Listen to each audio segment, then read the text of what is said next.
Donc je dis à Olivier Besancenot, petit merdeux, je te prends quand tu veux, tous les deux, sur un ring, puisque tu fais de la boxe.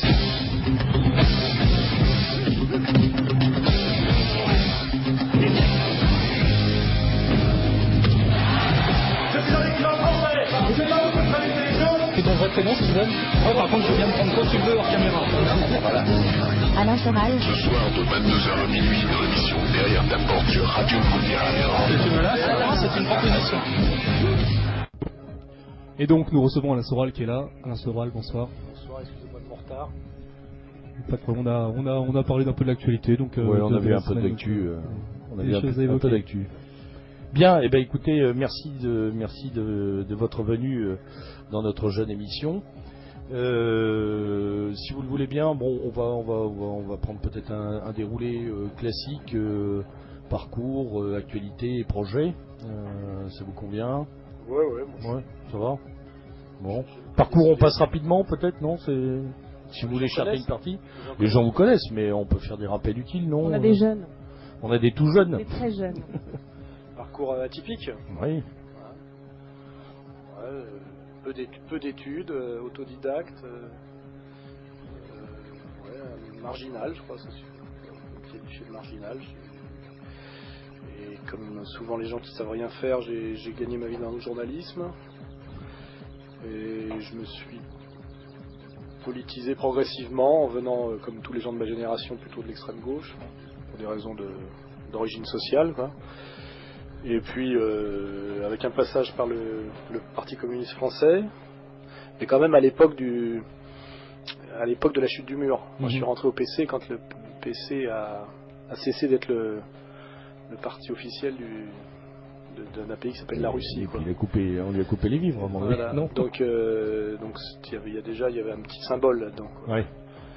Et j'étais de ceux qui étaient désolés de l'échec du putsch qui aurait dû empêcher Elstine de prendre le pouvoir. Je pense que rétroactivement, je pense que je m'étais pas trompé. Quoi. Mais voilà, et puis quelques bouquins qui ont fait parler de moi parce que les mouvements de mode expliqués aux parents. Oui, ça c'est un vieux, ça c'est le premier que j'ai écrit. Qu'est-ce qu'il a ce... Faut plus proche. Ah oui, là c'est carrément chanteur là. Et oui, j'ai fait un premier bouquin pour m'amuser avec un copain en 84 qui a marché. C'est d'ailleurs parce que ça a marché que j'ai continué, parce que j'ai gagné ma vie, quoi. Et donc j'ai découvert qu'on pouvait gagner de l'argent en écrivant. Et donc j'ai continué à faire du journalisme, d'autres bouquins, et bizarrement j'ai fait quelques succès de librairie, oui. Toujours inattendus, notamment à un moment donné avec un bouquin qui s'appelait Jusqu'où va-t-on descendre. Ouais, qui a eu plusieurs éditions, celui-là. Ouais, qui d'ailleurs vient d'être édité en édition de poche. Alors l'anecdote amusante, c'est qu'il n'y a pratiquement eu aucune campagne de presse sur cet ouvrage. Il n'y a pas eu vraiment de retentissement dans la presse, et par contre il était si, le premier tout de même, c'est le second où ça a été non, l'ABCDR, il me semble que le premier jusqu'au retour des cendres, il y a eu quand même une certaine presse. Je vais vous répondre clairement comme je le fais toujours. Il y a eu à chaque fois un élément déclenchant qui fait que ça s'est vendu, c'est Ardisson. Tous ces bouquins là, Ardisson m'a invité, et c'est sur Ardisson, enfin à l'époque ça s'appelait Tout le monde en parle, je crois. D'ailleurs il a perdu cette émission, je pense qu'il y a même un petit lien d'ailleurs. Et il m'a invité 4 fois en 4 ans, quoi. Et à chaque fois que j'ai écrit 4 bouquins de suite, chaque fois que je sortais le bouquin il m'invitait et ça marchait. Et c'est d'ailleurs ça marchait trop bien et ça m'a attiré quelques ennuis, quoi. Et Ardisson aussi d'ailleurs, je crois. Je lui demande pardon. Et puis série de bouquins effectivement assez critiques qui vont crescendo et qui aboutissent à un moment donné à mon soutien à Dieudonné. Et à mon rapprochement de Le Pen pour les dernières présidentielles. Donc je suis parti de la marginalité, j'y suis resté finalement, parce qu'en fait les gens se rendent pas compte que finalement j'ai été invité dans les médias et j'y allais parce qu'on m'invitait, mais j'ai jamais tellement changé de positionnement, c'est-à-dire un positionnement qui est lié à mes origines, c'est-à-dire d'un mec qui vient de la marginalité des années 70, où de toute façon, à l'époque, il aurait été honteux de travailler dans le salariat, et notamment dans les médias, ça aurait été considéré comme une déchéance. Donc je n'ai jamais cherché de boulot, quoi. C'est pour ça qu'il y a des gens qui n'ont pas toujours compris pourquoi j'avais commis ce qu'ils appellent des erreurs, parce qu'ils m'avaient confondu avec Éric Zemmour, ou je sais pas quoi. Enfin, je n'ai jamais cherché à être chroniqueur à la télé, quoi. Je je suis toujours resté dans l'idée que le système, nous on appelait ça le monde bourgeois, était abject et qu'il n'y avait qu'une seule chose à faire, c'était d'essayer de le renverser, que ça pourrait être fait en gros que par la force. Et en réalité, j'ai jamais changé d'idée, simplement c'est les leviers qui ont changé en fonction de la réalité, quoi. Donc, c'est la première question que j'avais envie de vous poser, c'était justement, bon, on va dire la carrière littéraire, enfin essayiste marchait bien. Pourquoi ne pas être resté un trublion de la sphère littéraire et avoir fait une sorte d'outing politique qui ne vous a pas finalement, en termes de lectorat, profité?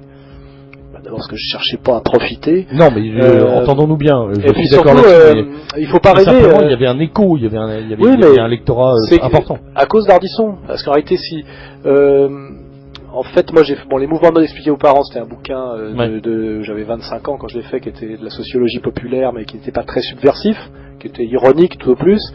Après, j'ai bourlingué pas mal, puisque je me suis retrouvé à filmer les animaux sauvages au Zimbabwe, j'ai des conférenciers au Brésil, physionomiste dans un casino, enfin, j'ai fait tout et n'importe quoi, boxeur amateur, et puis j'ai essayé de faire du cinéma, parce qu'en fait, le rêve de tout le monde, c'est de mettre un pied dans le cinéma, parce que c'est là où il y a du pognon, des femmes, et de la valeur ajoutée symbolique. Et donc j'ai fait des courts-métrages, et j'ai réussi miraculeusement à écrire un long-métrage et à trouver un producteur pour le produire, qui s'appelait Confession d'un dragueur, et qui d'ailleurs, là j'ai fait une petite ellipse, reprenait un ouvrage de sociologie populaire, j'avais écrit, qui s'appelait Sociologie du dragueur, qui est un livre assez subversif, mais pas politiquement au point de vous mettre hors système, quoi. Et puis ce film a été terriblement éreinté par la critique, et là j'ai compris que le monde du cinéma ne voulait pas de moi, parce que j'avais déjà beaucoup de casseroles sans m'en rendre compte privé. J'étais considéré comme un mal-pensant déjà, parce que ayant échappé à l'université, j'ai lu tous les bouquins qu'on peut lire quand on n'a pas fait l'université, c'est-à-dire ceux qui ont été systématiquement cachés par l'université, aussi bien d'ailleurs de gauche que de droite. J'ai une culture très... C'est ma grande supériorité sur vous tous, c'est que j'ai une grosse culture de gauche et de droite, ne venant de nulle part. Non, mais je veux dire, vous tous, je le dis à tout le monde, c'est-à-dire que je n'ai connu que des gauchistes qui connaissaient rien à ce qu'ils appellent l'extrême droite, et que des gens d'extrême droite qui ne connaissaient rien à ce qu'ils croient être la gauche, et qui confondent gauchistes, 68 arts, trotskistes, maoïstes, PCF, lambertistes, LCR, et pour eux c'est des bolchos, des rouges. Et ça m'a toujours catastrophé le fait qu'il y ait peu de gens finalement qui maîtrisent à peu près la totalité du spectre, et quand on comprend, quand on connaît un petit peu mieux ces nuances, ça devient plus facile à la limite de comprendre comment fonctionne le système et d'y résister, enfin d'échapper à la catégorie léniniste des idiots utiles, quoi. Voilà, donc et cette culture en tant qu'individu marginal, je l'ai jamais caché, ce qui fait que dans les dîners en ville, j'ai toujours fait malheureusement comme les grands cons comme moi, le malin, en citant des auteurs qu'on n'a pas le droit de citer, en faisant comprendre que j'avais lu des livres qu'on n'avait pas le droit de lire, et je m'étais pas rendu compte, je m'étais terriblement, j'avais des grosses casseroles, et quand mon film est sorti, là je me suis fait tirer dessus au bazooka par le Figaro, Libé, le Canard enchaîné, et j'ai compris que je ne ferais pas de cinéma. Là je l'ai compris.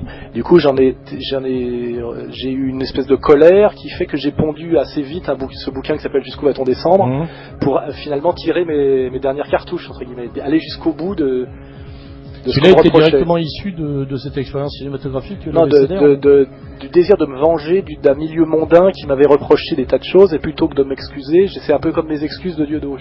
J'ai balancé ce que j'avais dans le ventre, sans penser du tout que ça ferait un succès. Or, il se trouve que je connaissais Ardisson depuis des années, plutôt pour des raisons de boîte de nuit et de salon de massage, et en fait il m'a invité. Et ce bouquin a fait un best-seller, exactement comme les mouvements de mode avaient fait un best-seller alors que c'était pas du tout prévu. Comme Sociologie du dragueur a pas mal marché, ce qui m'a permis de trouver un producteur. La féminisation, il avait marché aussi. Oui, mais qui était la suite enfin, quand on dit marché, c'est vendre 20 000 bouquins, quoi. Ce qui est pas mal, mais c'est pas Marc Lévy, quoi.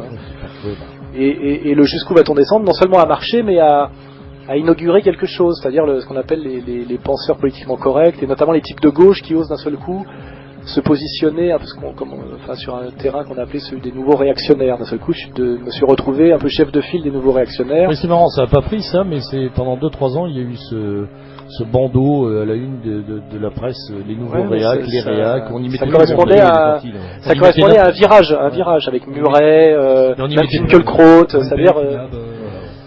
Oui, c'est Lindenberg, même Gérard, l'humoriste, a été... Et même à l'époque, il y avait Dantec aussi. C'est-à-dire que les types qui venaient soit de la gauche, soit de la droite, ils d'un seul coup ne disaient plus ce que doivent dire les penseurs institutionnels d'un camp ou de l'autre. Donc on a du mal à les lier. Tout ça a à voir avec cette culture globale qui fait que d'un seul coup, quand on cesse de prendre pour argent comptant toute la mythologie de la deuxième moitié du XXe siècle, on peut plus facilement naviguer. C'est-à-dire que moi, je suis un marxiste qui a lu Maurras, et je vois pas dans quoi. Et d'ailleurs, dans le temps, on disait qu'un jeune homme cultivé devait avoir lu les deux, quoi. Je veux dire, or aujourd'hui, on a malheureusement des gens qui s'interdisent de lire l'un ou l'autre parce que il faudrait avoir lu l'un, donc pas l'autre.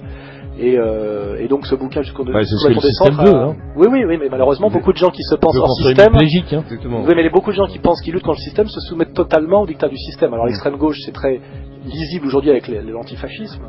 Je le sens, vol décadente et illégitime, et il a mis Colbert au pouvoir vers la bourgeoisie, et grâce à ça, il a eu les pleins pouvoirs, et après lui, c'était foutu. Oui, mais la République a accéléré et parachevé le processus. C'est pas un fantasme. Excuse-moi, j'ai encore te donner une leçon d'histoire. Vas-y. Quand un régime millénaire s'écroule, c'est pas juste parce qu'il y a un petit malin qui a glissé une peau de banane. Je dis le contraire. Bien sûr. Il méritait de tomber et qu'il avait accumulé un nombre d'erreurs historiques qui fait que le fruit était mûr. Donc moi je pense que la question c'est pas de dire la Révolution française a été une catastrophe, il faut revenir à l'ancien régime. Et je dis ça. Je dis qu'elle a radicalisé le processus. Pourquoi une monarchie millénaire s'est-elle écroulée et pourquoi la France est-elle devenue révolutionnaire, républicaine et jacobine. Et en fait, il y a des fondamentaux là-dedans.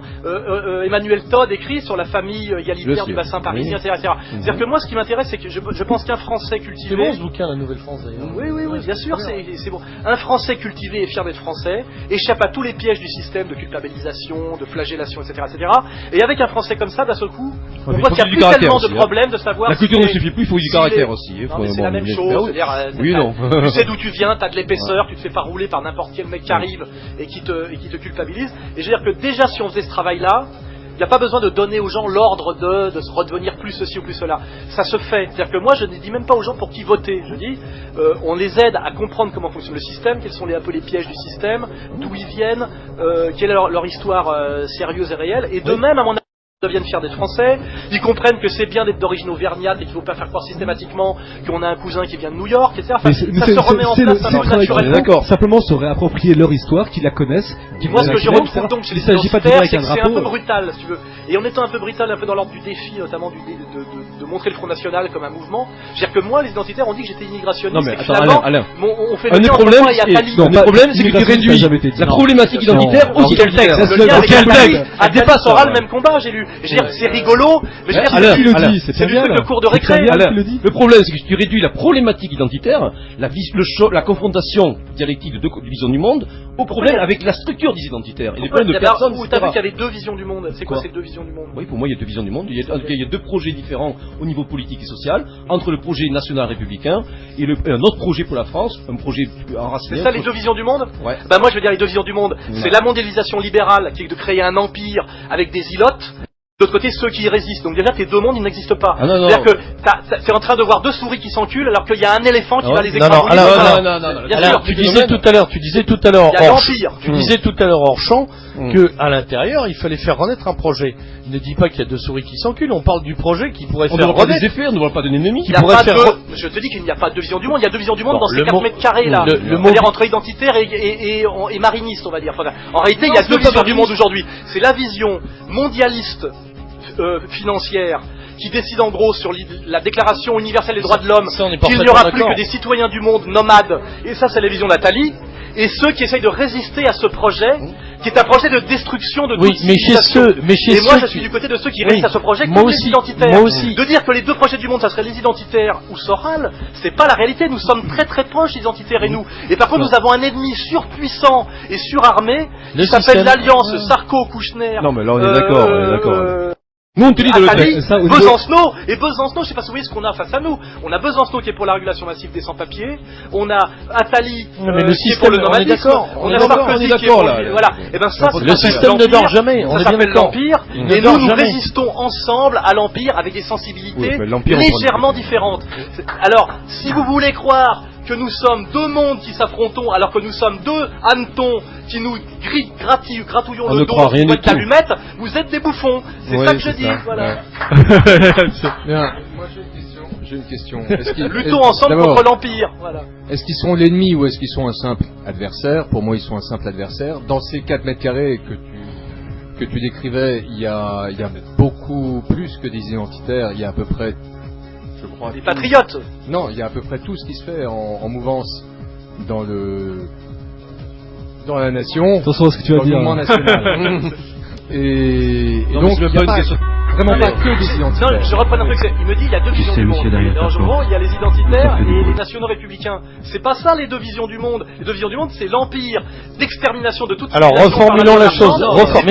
Et dans les gens qui y résistent, c'est-à-dire ce deuxième camp, dans lequel nous sommes tous, il y a deux sensibilités en ce moment qui se tirent un peu la bourre, momentanément, et qu'on appelle les identitaires et les républicains, et que certains appelleraient les... Mais il y a même d'autres sensibilités. Et les assimilationnistes, qui est faux aussi, ce sont des exagérations. Alors je dis, l'Empire a la volonté et l'intérêt de nous opposer les uns aux autres, et de faire croire que nous sommes deux mondes inconciliables, alors que nous avons des micro-points de détail, de divergence, et par contre la nécessité absolue de nous unir, si nous ne voulons pas tous les deux être exterminés demain, car notre France que nous aimons, je m'en fous de savoir si demain elle sera identitaire ou égalité-réconciliation, elle sera laminée par l'immigration intégrale, elle sera laminée par la Constitution européenne et par l'UE, elle sera laminée par tout ce qu'on sait, et donc vous n'êtes pas mes ennemis, je ne suis pas votre ennemi. Mais personne ne s'amuser à dire que nous soyons... Bah si, tu me dis il y a deux visions du monde. Non, ça veut pas dire deux ennemis. C'est pas de la géopolitique qui fournit ton projet. Il y a deux projets quand même qui ont des différences. Non, je suis pas d'accord, il n'y a pas de projet. Bon, je te lis dans le texte. Tu as une vision universaliste, tu as un projet universaliste classiquement républicain, un peu rénové et régénéré, si tu veux, par rapport à l'expérience que nous vivons. Universaliste enraciné, et l'universalisme est une idéologie locale. D'ailleurs, l'universalisme est une idéologie française. Donc, c'est-à-dire, en tant qu'identitaire français, je suis universaliste parce que c'est nous qui l'avons inventé. Oui, justement. Et vous, en tant qu'identitaire, comment dirais-je, séparatiste, vous êtes des anglo-saxons. Séparatiste, non, identitaire universaliste. Parce que l'universalisme c'est une invention française, c'est le génie français, voilà. Non mais c'est toi qui fais de l'universalisme abstrait. C'est-à-dire que tu crois que l'universalisme pousse sur les arbres ou que c'est Dieu qui l'a inventé. C'est des Français à Paris. C'est peut-être le problème. C'est une idéologie identitaire française. Et d'ailleurs, elle n'est pas partagée par les anglo-saxons. Et moi je reproche quelque part, pour faire de la dialectique aux identitaires, d'avoir une conception anglo-saxonne de l'identité. Moi en tant que tu dises une conception germanique ou slave, de l'identité. Je suis plus d'accord avec toi. Je fais de la dialectique, on s'en fout, on fait les malins. On a d'autres soucis. Mais les anglo-saxons ont donné aux identitaires un autre principe qui est le darwinisme quand même. Non. Mais ce que je veux dire, c'est que moi, mes ennemis ne sont pas identitaires. Mes ennemis ne sont pas identitaires, et je crois que la sensibilité identitaire, si aujourd'hui on parle d'identité autant que ça, c'est que c'est un vrai problème. Si l'identitaire arrive aujourd'hui, c'est qu'ils correspondent à un problème. C'est-à-dire qu'ils sont la réponse, ils sont l'angoisse légitime de quelque chose de parfaitement légitime. Donc moi je dis pas les identitaires ne doivent pas exister, je dis il est totalement normal et sain que les identitaires émergent aujourd'hui. C'est-à-dire qu'au point où on en est de destruction de la France et de l'identité nationale et des identités régionales, il est même sain que des jeunes gens s'inquiètent de la destruction totale de tout ce qui fait leur monde. Il n'y a aucun doute là-dessus, je ne peux pas dire plus. Ce qui m'emmerderait, c'est que les identitaires, après, soient une espèce de mouvance dont le sport préféré, c'est de cracher sur Alain Soral ou sur Jean-Marie Le Pen. Justement, et ce n'est pas vrai en plus. Alain Soral, que je dis... Moi je te parle de ça, je suis pas membre du comité central du Front National. Tu as vu le dernier texte de Fabrice Robert qui disait il est le fruit d'une longue discussion entre nous, le fruit de dialogues entre nous qui sont sur notre site Égalité et Réconciliation. Et moi, quand j'ai dit on va faire un dialogue avec les identitaires, des gens m'ont dit je ne parle pas du dialogue. Je ne parle pas du dialogue. Ce sont nos frères. Je veux dire, nous avons quand il y a Besancenot, Sarkozy, comment tu envisages Simone Veil qui sont en train de nous pointer avec leurs gros fusils à gros calibre, et nous on a deux opinels et on est assis au milieu et on va se chicaner. Ça on a compris, mais comment tu envisages de travailler ensemble? C'est ça que j'aime pas dans l'extrême droite. Comment ce côté Cameron, c'est-à-dire que ce côté discuter du sexe des anges pour des références sous les murailles de souvent tu peux parler, ça ne sert à rien. Guillaume, ça me rappelle un peu là. D'accord, très bien. J'aimerais t'entendre. Quelle place tu envisages alors pour les identitaires dans la politique Je pense française? que les identitaires ont toute leur place dans la mouvance nationale et sans doute à terme toute leur place au Front National comme une sensibilité du Front National, notamment dans des régions qui ont des spécificités. Parce que moi je crois que la politique parisienne du Front National doit forcément être, entre guillemets, adaptée pour la région niçoise et l'Alsace. Car ce sont des marches il y a un de problème la au Front France National à l'heure qui actuelle historiquement là-dessus. Comment ? Il y a un problème au Front National à l'heure actuelle là-dessus. Il y a des problèmes, évidemment qu'il y a des problèmes. Mais moi je pense qu'il y a, on peut pas, par exemple, décider d'un discours Front National à Paris et dire que les Niçois doivent leur prendre tel quel. Nice a été adjoint à la France après les Antilles, comme vous le savez, et moi en tant que Savoyard, d'ailleurs je suis plus niçois que n'importe quel niçois, parce que je suis Savoyard, et je sais très bien que Nice, c'est particulier. D'ailleurs il y a des questions identitaires en Alsace, et à Nice c'est pas pour rien, car ce sont des marches, ce sont des marches de la nation française. Et il est tout à fait normal que les Alsaciens, compte tenu de leur histoire réelle, n'aient pas à se positionner sur l'Île-de-France. Et d'ailleurs, je dis moi aux identitaires que le discours identitaire niçois n'a aucun sens en Île-de-France. Oui. C'est beaucoup plus, l'histoire est différente.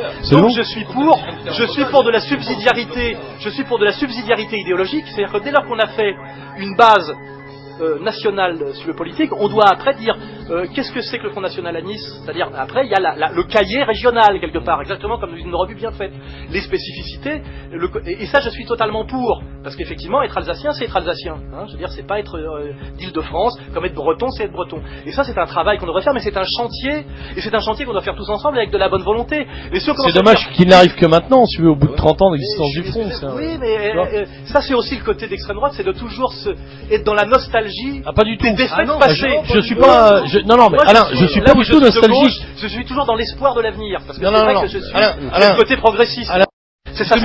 Alain, je suis parfaitement réaliste. Je vis pas ma vie avec un rétroviseur. Donc quand je te dis que c'est dommage, je dis que potentiellement on a gâché des forces, du temps et une très belle machine qui était le Front pendant un moment. Et pourquoi beaucoup de gens qui sont ici d'ailleurs en sont partis à un moment, c'est qu'ils n'y trouvaient pas ce dont on est en train de discuter, c'est-à-dire de véritables projets, et même l'élaboration d'une doctrine moi je suis Alain Soral, je suis membre du comité central du Front National, je suis conseiller de Marine Le Pen, conseiller de Jean-Marie Le Pen, et je vous dis, nous allons reconstruire un Front National infiniment plus intéressant que celui d'hier, infiniment plus efficace, infiniment plus en prise avec les problèmes de demain, et nous allons le faire tous ensemble, et à la limite, on n'a même plus besoin de parler des occasions ratées de 1974, on est d'accord, etc. Or, il y a une tendance, l'extrême droite est très souvent passéiste sur les racines, sur l'origine, plutôt que sur... Et c'est pas un mal, c'est pas un mal. Ce n'est pas une idéologie eschatologique, ce n'est pas une idéologie prophétique, on est souvent sur les ancêtres, sur l'origine, et on est parfois piégé un peu par cette vision du monde qui est un peu c'était mieux hier, où le monde est un lent déclin, qui est la vision heideggerienne. Personne ne croit qu'il y a eu un âge d'or. Soyons des révolutionnaires conservateurs et non pas des simples réactionnaires qui pensons que tout est foutu. Ils sont pas ici. Rien n'est foutu. Il y a personne qui pense à ça. Arrêtons de parler des occasions ratées du Front de il y a 20 ans. Je suis d'accord, mais construisons maintenant ensemble le Front de demain qui pourra. Il y a une question sur la MSN justement, histoire de construire ensemble ou pas. Se battre pour les Français, mais qu'est-ce qu'un Français à l'heure actuelle en 2008? Tout ça c'est à redéfinir d'ailleurs. De Benoît en parle très bien. Qu'est-ce que l'identité? Qu'est-ce qu'être français? Est-ce que ça a toujours été la même définition? Non, les mecs qui te parlent de. Mais il y a un travail d'inventaire à faire. La métaphysique au niveau de l'histoire des origines, c'est que quand est l'origine? Est-ce que c'est Capet? Est-ce que tu vois le problème c'est nous on ne dit pas le contraire. On doit débattre, on doit faire avancer les choses. En réalité, l'identité française est en permanente reconstruction sur une. Mais effectivement, c'est aussi un projet permanent. Si ça n'est qu'une nostalgie et la tentative de sauveté, c'est un travail d'antiquaire. Je veux dire, nous ne faisons pas de la restauration de vieux meubles. C'est de l'historiographie. Non, mais comme disait Feist, à la fois des installations. Il y a les dialectiques, il y a pas le contraire. Où nous devons aller. On n'a pas une conception essentialiste et figée de la chose. En fonction des rapports de force mouvants et de l'évolution du monde, notamment par exemple la chute du mur de Berlin, tu vois. Dès lors que le mur de Berlin est tombé, l'anticommunisme rabique n'a plus beaucoup de sens. On ne piétine pas un cadavre. Donc moi que les gens vous disent, vous comprenez, avec vous on ne pourra jamais rien faire car vous êtes du camp des bolchos. J'ai entendu des gens dire ça, mais je dis mais crétin. Je veux dire, moi d'abord je suis né après tout encore ça. Une fois, et on va pas autour de ces deux tables qui vont me trouver. Non mais tout ça fait Alain, un piège. On va pas refaire avec le rétro, mais pour parler d'une paroisse que j'ai bien connue, Troisième Voie, on nous traitait de gauchistes, nationalistes. Enfin, il y avait déjà ce problème. Le problème est récurrent. Tu en parlais tout à l'heure hors champ. C'est ce conservatisme tirant vers la droite en permanence, duquel il faut désancrer le modèle. Donc on est d'accord que la nation n'est pas une vieille dame à sauver, mais pas du tout. Pas du tout d'ailleurs. Un colosse en pleine santé, à entraîner et à faire progresser comme un champion. On est parfaitement d'accord. C'est que moi ce qui m'intéresse, c'est ce qu'on peut faire demain, parce que moi j'ai de très beaux souvenirs, j'ai toujours été dans le combat, quel qu'il soit, et je me dis quel est le combat des 20 prochaines années. Oui. Et moi ce qui me fait chier, c'est remonter les gens qui disent on ne va rien pouvoir faire ensemble, parce que c'est un peu le truc de la razzia, parce que ton arrière-grand-père a manqué de rester rossé, on est dans les trucs, dans les histoires corses. Ouais, les Albanais. On est un grand-oncle, les conflits de donc on mémoire. va rien pouvoir faire ensemble, machin. Tu sais qu'en 1982, machin a dit un truc, et souvent les gens qui se détestent aujourd'hui ont travaillé ensemble pendant des années, je vais pas citer des noms. Oui, bien sûr. On a vu ça fait 20 ans qu'on voit ça. Et ça, c'est un peu le défaut de votre camp historique. Oui, bien sûr, mais évidemment. Que vous avez en commun avec les trotskistes, d'ailleurs. Oui, beaucoup de chapelles d'ailleurs, des chapelles marginales, des chapelles ça. Et j'ai cette chose à amener, c'est d'abord le sens de la solidarité, le sens ce truc genre, on a une doctrine, on marche ce côté un peu. Là aussi, c'est un peu fini, ça, Alain, au PCF. Non, c'est fini, c'est pour ça que je suis parti. Pourquoi je suis parti du PCF? Pas parce que je suis devenu anticommuniste, c'est parce que ce que j'aimais bien au Parti communiste français, c'est-à-dire ces Français patriotes de culture audiaresque qui avaient un certain charme pour ceux qui allaient à la fête de l'UMA et qui n'étaient pas du tout les trotskistes.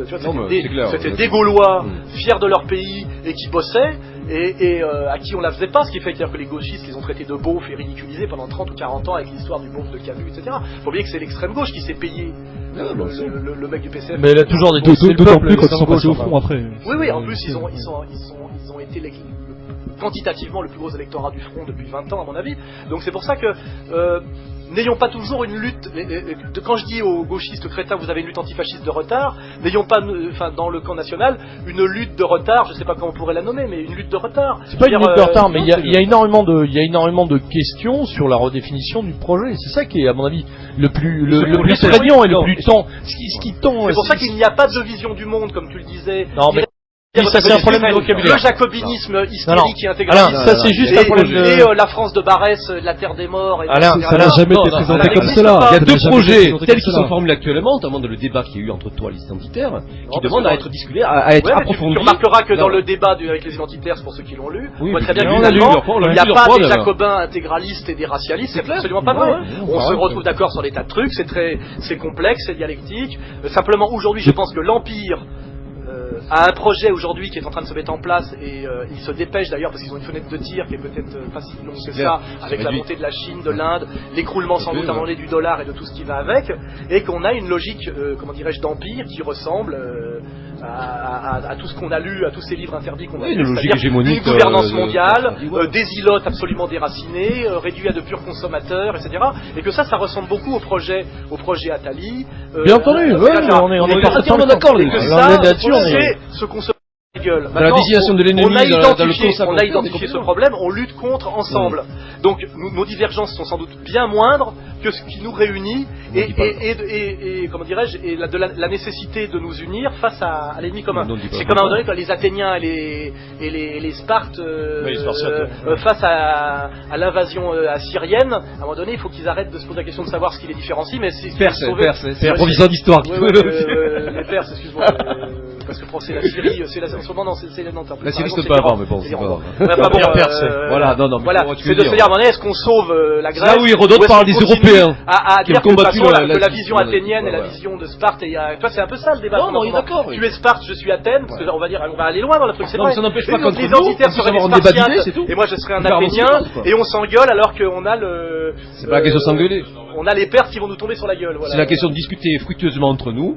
Quand je dis les Perses, d'ailleurs, je pense pas aux musulmans, moi je pense à l'Empire américain, parce que pas du tout à... Oui, mais alors le reproche qu'on te fait, c'est peut-être aussi d'intégrer quelques Perses dans ta réflexion et dans tes éléments. Parce que t'es tombé dans la métaphore du Perse. Pour moi, les Perses, c'est l'Empire américain. Non, mais je plaisante là-dessus, mais tu comprends bien le sens profond de la question. Moi, je suis très content d'avoir à égalité réconciliation des gens, effectivement, issus de la mouvance nationale classique.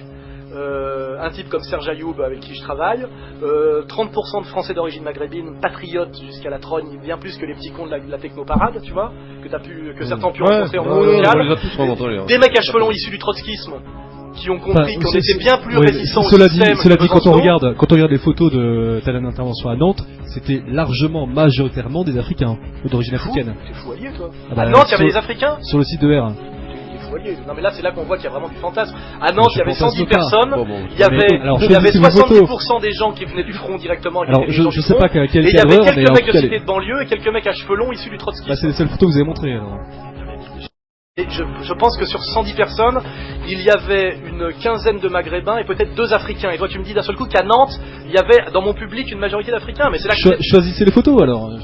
On va pas faire 20 minutes sur des photos. On invite les auditeurs à poster les fameuses photos en question.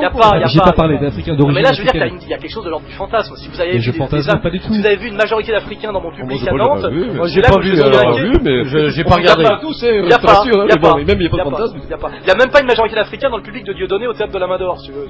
Oui, ça oui. Peu importe le public, ils sont. C'est là qu'il faut sortir des fantasmes. Les mecs d'un seul coup. Le mec il voit des Africains partout, j'y peux rien. Il y avait 2 Africains. Voilà, sur une photo, là, il y en a 5. Attends, il y a 110 personnes sur la photo? Non, il y a... Mais non, mais on fait un ratio. Je n'étais pas à Nantes, mais sur les photos que vous montrez, c'est ça. Non, mais bon, non, mais de toute façon, c'est pas... Tu sais, alors, je vais faire un peu de... On parlait de discuter de sexe des gens. Alors, soyez pas condescendants. J'ai donné une... j'ai donné une conférence. Allez, toujours condescendant. Je suis condescendant et j'ai des raisons de l'être.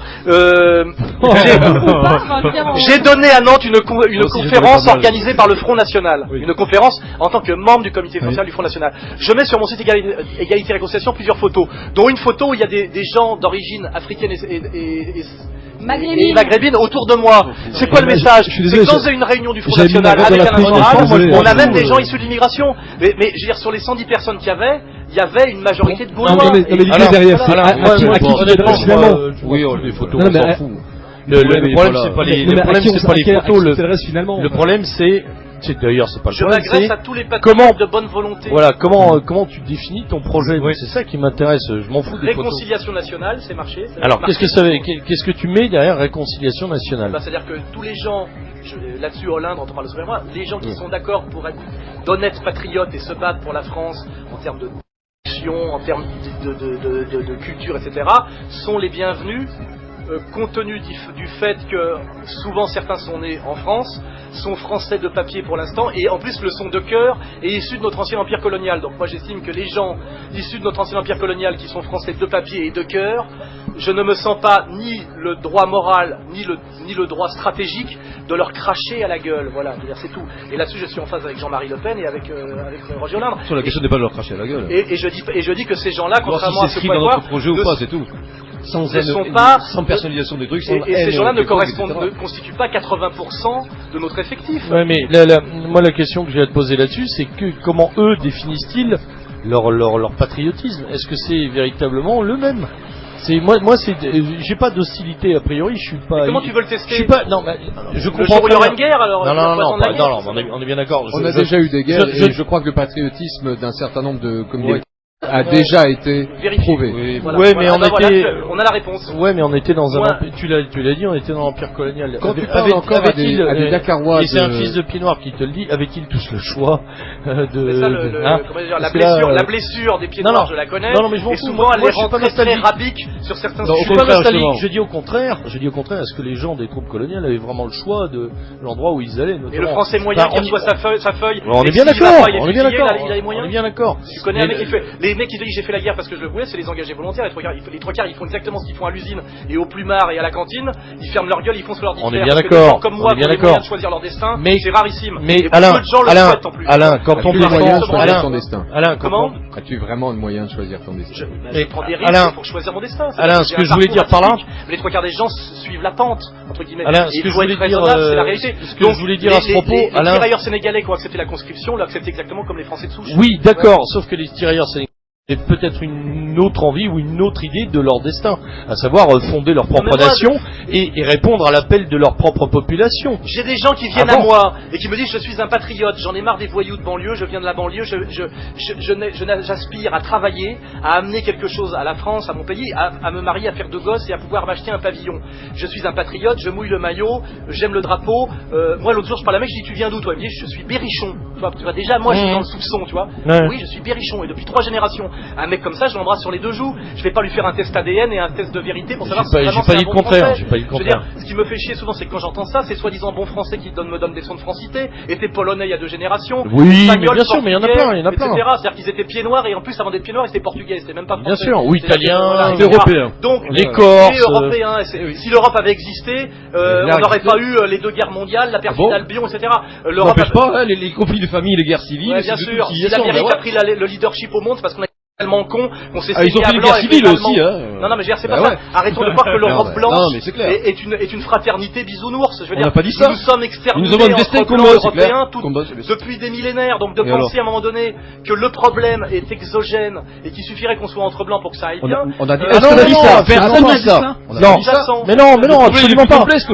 Mais par exemple, De Benoît dit une chose intéressante là-dessus. Je n'ai jamais entendu un mec de banlieue me dire du mal de Le Pen. Il dit ce mec-là est un patriote, c'est un Gaulois. C'est une question de. Chaque fois que j'ai entendu cracher sur Le Pen, c'était un petit Français de gauche, tu vois. Oui. Voilà. Mais il y a toute une éducation. Il y a même une certaine logique. Donc moi, je ne crois pas à l'idéologie. Je ne crois pas à l'idéologie du mélanome. C'est-à-dire que je ne crois pas. Mais il y a. Pour être un bon Vénère c'est une condition qui est importante. Alain, Vénère l'a très bien dit dans... Elle fait pas tout, bien sûr, elle aurait dû faire tout. Vénère l'a très bien dit dans le siècle de XIV, on peut pas tout réduire au matérialisme biologique, et ça on est parfaitement d'accord. Il n'y a pas un problème là-dessus. Maintenant, dire qu'un patriote c'est quelqu'un qui veut forcément s'intégrer et travailler, est-ce que c'est la condition suffisante pour en devenir un? Ouais, les Italiens sont devenus de très bons patriotes. Oui, mais c'est des Européens apparentés sur le plan de la culture. Encore une fois. Les Berbères sont racialement plus loin de nous en termes de génétique. Pas tous. Mais quand vous rentrez dans les discours que vous croyez du Mésilien, du Mésilien, on joue pas au du Mésilien. Non, on n'est pas dans du Mésil. Parce qu'on se rend compte finalement que le Maghreb a un lien avec notre histoire. Bien sûr. Les Vandales, mais bien sûr. Certains mecs du Nord aux yeux bleus qui sont beaucoup plus éloignés de nous, même en termes d'histoire de l'Europe, si l'Europe a été créée. Bien sûr, on peut dire que les Suédois sont une tête de pont des Américains. Oui, d'accord. J'adore ces discussions en termes d'érudition. Mais non, c'est pas de l'érudition. Moi, depuis le début, Alain, c'est pas de l'érudition. Ce que je cherche à dire, c'est sous-jacent. Non, tu méprends. Un Français d'origine maghrébine et de religion musulmane ne peut pas être un patriote. Faux, j'ai pas dit ça. Je dis que c'est plus difficile, peut-être. J'ai pas dit ça. Je dis mais il y a tellement longtemps que les Français du Berry catholiques sont anti-français, et il y a tellement longtemps que l'Église catholique déteste le Christ, et que quand je suis allé voir le film de Mel Gibson, diffusé en France par Tarak Ben Ammar et fabriqué et fait par un Australien, ceux qui ont le plus chié sur ce film, qui a fait plus pour le catholicisme en 1h30 que les évêques de France depuis Vatican II, ce sont les évêques de France et la Croix. Donc ça c'est une réalité dialectique. On n'a pas besoin des Maghrébins et des musulmans pour détester la France, c'est ça le problème. Et moi, on est bien d'accord. Ces gens-là sont d'accord pour aimer la France avec moi, et qu'en plus ils sont un petit effectif. C'est pas suffisant. J'ai pas dit que c'est suffisant. Je dis que je ne me polarise pas, je ne me focalise pas sur refuser le ticket à des patriotes. Mais je parlais pas de refuser le ticket. Pas du tout, Alain. Ma question et le seul fond de ma question, c'était de te demander quel contour tu mettais à tout ça. Quelle ligne. Moi, j'ai pas de sous-entendu, Alain. J'ai pas de sous-entendu. C'est vraiment une question. Ma vraie vision, elle est celto-belge. Je suis très proche de Céline dans mon fort intérieur. Je ne pense qu'il ne devrait y avoir de Français que les mecs comme moi depuis d'1m85, blonds aux yeux bleus. Et toi, en tant que petit brun, tu es ce qu'on appelle un argonoïde. Et pour moi, déjà, tu n'es pas un Européen. Je pense que tu es un nègre. Et je pense qu'en plus que tes ancêtres ont été violemment violentés par une armée qui a été repoussée du côté de Poitiers. Et je suis pas sûr. Pas de bol, Alain. Pas de bol, Alain. Voilà à quoi peut mener ce genre de discussion. Pas de bol, Alain. Ma mère est d'origine italienne, donc tu vois. Non mais voilà. Moi je suis pas à te dire on va dérouler le génome et vous en êtes pas, sortons le pied à coulisses, vérifions le profil, la face, les 17 mesures. Je m'en fous, c'est pas le problème. Je parle de destinée commune. Tu dis que l'Europe n'a pas existé, que l'Europe qu'on s'est foutu sur la gueule. L'Europe c'est pas une fraternité, je veux dire. Je dis une chose. Alain, je te dis une chose. Excuse-moi, mais De Benoît disait quelque chose d'intéressant. Il disait que on peut se foutre sur la gueule quand on se reconnaît les qualités d'adversaire. Même sur la civilisation européenne, il y a beaucoup à dire. Je pense qu'on peut parler de civilisation européenne, mais aussi de civilisation méditerranéenne. Et je suis pas sûr qu'un Berbère. Il y a plusieurs Europes. De moi, qu'un Danois. Je veux dire. Moi j'en suis assez sûr. Non. Hervé Couto-Bégaré dit l'Europe, c'est quoi? C'est la chrétienté. C'est là où jusqu'au cathédrale, on est dans l'Europe.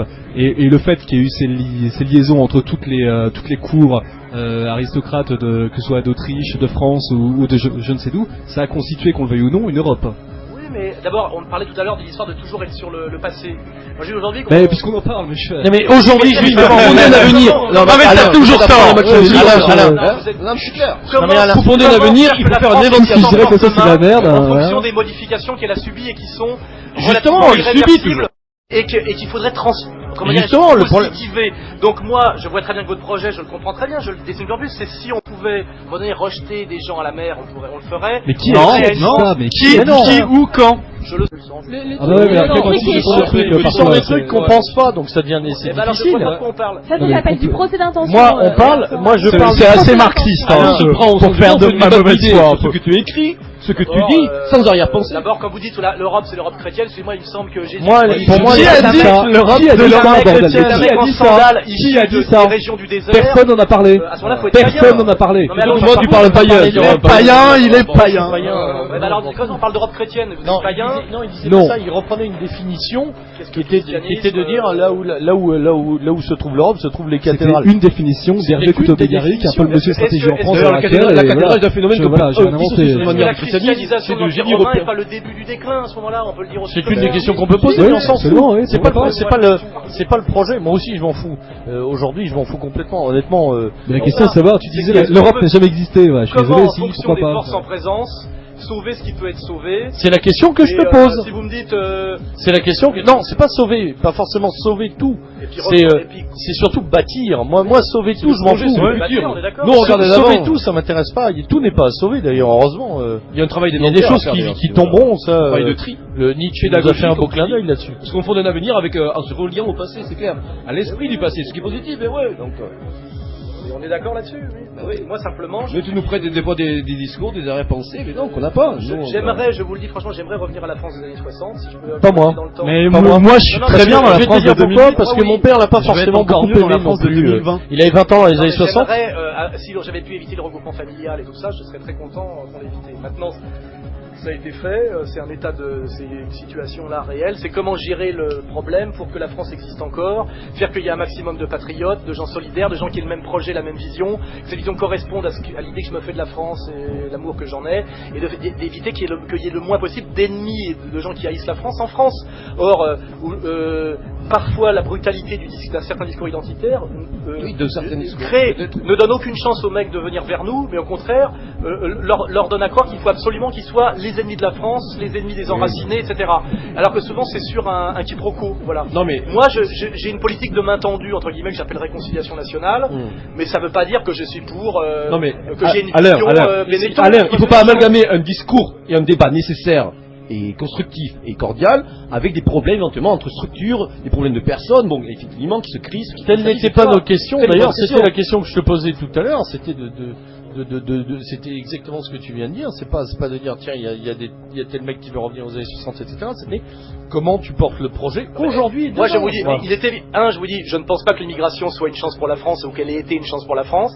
Je ne suis pas pour le métissage. Y compris pour les immigrés, hein, ça a été une horreur. Maintenant, c'est comment sauver la France. Voilà, c'est tout. En fonction et je dis pas forcément d'ailleurs que ça me plaît. C'est comme si à un moment donné on te donne. On te dit voilà tu vas peindre un tableau, on te donne 3-4 couleurs, tu aurais bien aimé avoir d'autres couleurs possibles, mais t'as que celle-là. C'est qu'en fonction de la réalité telle qu'elle est et telle que nous la subissons, comment éviter déjà l'écroulement total de la France. C'est-à-dire que moi j'ai peur surtout que la France disparaisse, tu vois. Et avec qui travailler la hiérarchie des dangers, la hiérarchie des priorités. Voilà, mais c'est ça la politique. Mais c'est ça mes questions, Alain, depuis tout à l'heure. On repart sur tes questions juste après, on va faire une petite pause musicale, voilà, pour... Si tu vas sur égalité et réconciliation et que Donc je dis à Olivier Besancenot, petit maire 2, je te prends quand tu veux, tous les deux, sur un ring, puisque tu fais de la boxe.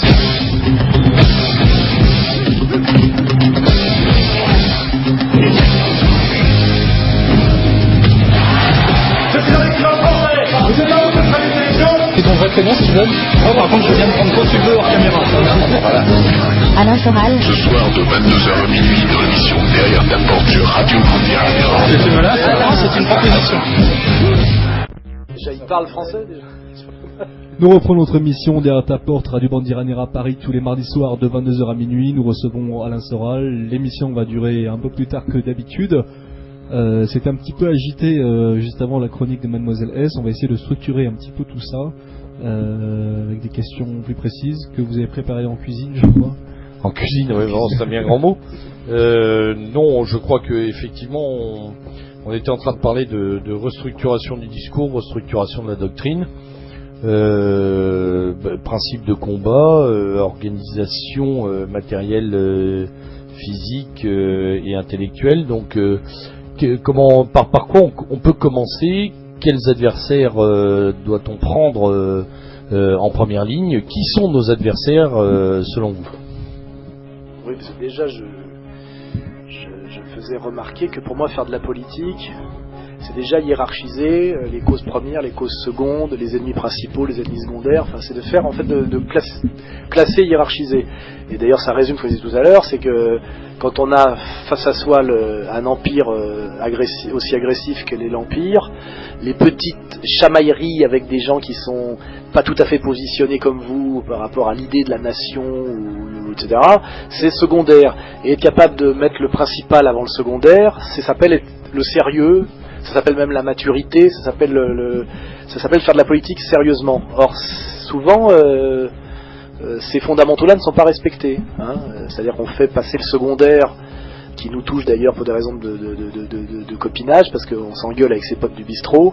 On fait passer le secondaire avant le principal, et un peu selon l'adage que les pires disputes sont dans les familles, entre guillemets. Hein. Donc on s'engueule, et on s'engueule d'autant plus qu'il n'y a plus grand chose à bouffer. C'est-à-dire que c'est ça qui est terrible. Donc moi j'essaie d'échapper à tout ça. C'était un peu ça mon message depuis le début, qui a été mal compris là parce que c'est un peu confus. C'est que l'heure est trop grave, l'empire est trop puissant, et nous sommes trop affaiblis pour que nous ayons le temps de nous engueuler entre identitaires et égalité-réconciliation. C'est ça que je voulais dire. Nous avons le devoir moral, si nous avons une certaine conscience politique et un certain sens de notre mission, de nous entendre coûte que coûte. Voilà. Et je pense en plus que ce n'est pas insurmontable. Donc voilà. Donc moi je suis là au Front National, et puis je suis là en tant qu'écrivain pour produire de la doctrine. C'est ça mon idée. C'est que je crois que avant d'avancer, il faut une vision, et avant de combattre, il faut savoir contre quoi on combat. Donc moi, ma doctrine, elle est très simple. On entend d'ailleurs en ce moment Marine Le Pen en parler de plus en plus. C'est de dire que face au système qui est, comment dirais-je, l'union sacrée de la droite des affaires et de la gauche bobo, la résistance à ce système, c'est l'union sacrée de la droite des valeurs et de la gauche du travail. Ce qui veut dire qu'aujourd'hui, il n'y a plus la gauche et la droite, il n'y a pas le discours d'union des droites n'a pas de sens, mais en revanche, il y a une droite d'affaires qui est la pire ennemie de la droite des valeurs et qui l'a d'ailleurs historiquement liquidée, et une gauche du travail qui a été récemment trahie par la gauche bobo. Voilà. Et il se trouve qu'on peut le vérifier par les faits, c'est le gouvernement Sarkozy, c'est même le mariage Sarkozy-Carla, la princesse bobo qui épouse le roi de la bourgeoisie financière et cosmopolite. Alors, c'est-à-dire que autant au niveau de la droite des valeurs, on comprend un petit peu... non, justement, moi je... Non, mais attends, d'abord j'aimerais qu'il puisse finir sa phrase. Dis-moi ce que t'as pas compris, comme ça je pourrais répondre. Non, c'est préciser au niveau de la gauche du travail quelles sont les propositions à venir du Front National. C'est pas une proposition, c'est de dire que la France qui doit être sauvée demain, en termes de production, parce qu'on peut parler aussi de ça, ça sera forcément l'union sacrée de la petite et moyenne bourgeoisie entrepreneuriale et des travailleurs, parce que ces deux catégories, petite et moyenne bourgeoisie et prolétariat, sont liquidées par les délocalisations et par la logique financière, donc sont liquidés sur le plan du travail, et en plus ont les mêmes valeurs, car ce sont en fait la gauche populaire et la droite populaire. Ils ont les mêmes valeurs, c'est-à-dire qu'ils sont dans l'enracinement, parce qu'un patron de PME, c'est un entrepreneur enraciné. Il faut pas oublier que les moyennes bourgeoisies sont toujours locales, et elles produisent local, c'est le tissu des PME, PMI. Donc on a des raisons, je dirais, sociologiques, des raisons économiques et des raisons politiques de marcher la main dans la main. Or d'ailleurs, on voit bien que c'est sans doute une réalité inquiétante pour le système, car le système fait tout, et depuis longtemps, et on va dire même depuis les engueulades entre Proudhon et Marx, pour ceux qui ont une certaine culture, et depuis même la problématique de Sorel et de Berthe, etc., c'est de nous dire en gros que la petite bourgeoisie n'a rien à faire avec le prolétariat, en gros, et que la petite bourgeoisie est solidaire consubstantiellement de la grande bourgeoisie. Or, je pense que, d'abord tout ça est dialectique, mais qu'aujourd'hui c'est absolument faux. C'est-à-dire que la grande bourgeoisie financière est mondialiste et parasitaire, et détruit de l'entreprise et de l'emploi, et que la petite bourgeoisie entrepreneuriale mise en danger par la droite bourgeoise financière cosmopolite et solidaire de la gauche du travail, puisque c'est elle qui crée les emplois, on le sait que ce sont les PME qui créent les emplois, et qu'en fait aujourd'hui le petit patron est un travailleur qui se bat pour protéger ses salariés, et que là on se rend compte que la pauvreté du discours d'Alette Laguiller n'a plus de sens, car aujourd'hui il y a beaucoup de patrons qui sont des travailleurs, et il y a par contre pas mal de travailleurs, si on pense par exemple au facteur Besancenot, qui se comportent comme des patrons, c'est-à-dire qu'ils sont en fait des rentiers de la fonction publique, et qui sont beaucoup moins en danger, parce qu'il faut savoir qu'un petit patron, quand il dépose le bilan, n'a pas le droit au chômage, alors que ses salariés ont droit à 1 ou 2 ans de chômage. Ce qui veut dire qu'aujourd'hui, il faut refaire cette sociologie des rapports de production qui produit aussi de l'idéologie, de la cohérence, des logiques d'alliance. Et moi, je vais revenir, mon discours il est simple, il n'y en a pas 36 et ça doit être celui du Front pour les 15 prochaines années.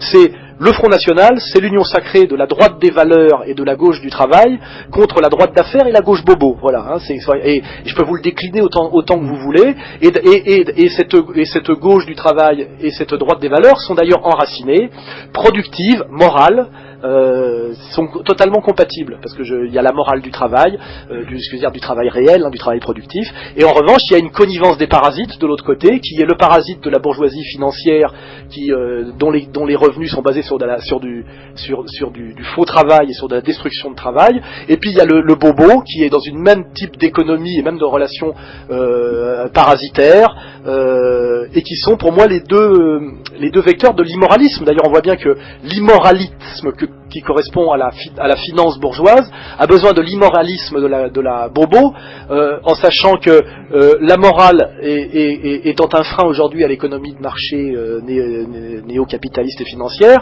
cette bourgeoisie incarnée par Sarkozy a besoin de l'immoralisme transgressif gauchiste aujourd'hui comme alibi, c'est-à-dire que finalement c'est l'alliance implicite Cohn-Bendit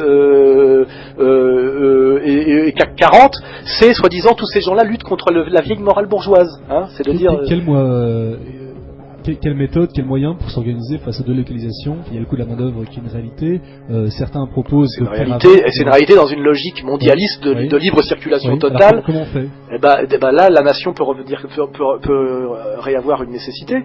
C'est-à-dire que ça veut dire déjà que l'UE est en fait la dictature de l'Organisation mondiale du commerce et a pour but en fait, si je veux simplifier et revenir marxiste, nous sommes dans un monde qui subit ce qu'on appelle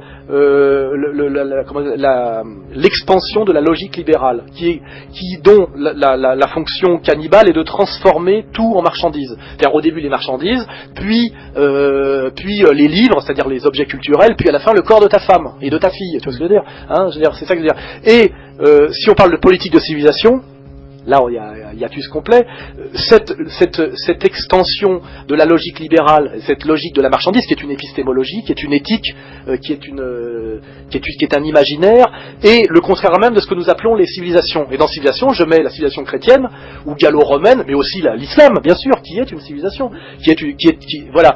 Donc aujourd'hui, quel est le problème majeur dans le monde tel qu'il est? C'est que cette logique de la marchandise, qui est une destruction de toutes les valeurs, et notamment des nôtres, de nos humanités, de cette catégorie qu'on appelait dans le temps l'honnête homme, de la chanson française. On voit très bien avec la Star Academy, etc. On voit bien qu'aujourd'hui on ne pourrait pas produire un Jacques Brel ou un Georges Brassens. Oui, enfin c'est fini pour l'instant. Voilà, donc il y a une résistance à ce monstre qu'il faut identifier, qui est la logique libérale. Et quand je dis la logique libérale, ce n'est pas seulement une logique, c'est une économie, c'est une épistémologie et c'est une éthique. Et d'abord c'est ce qu'on appelait dans le temps la logique bourgeoise.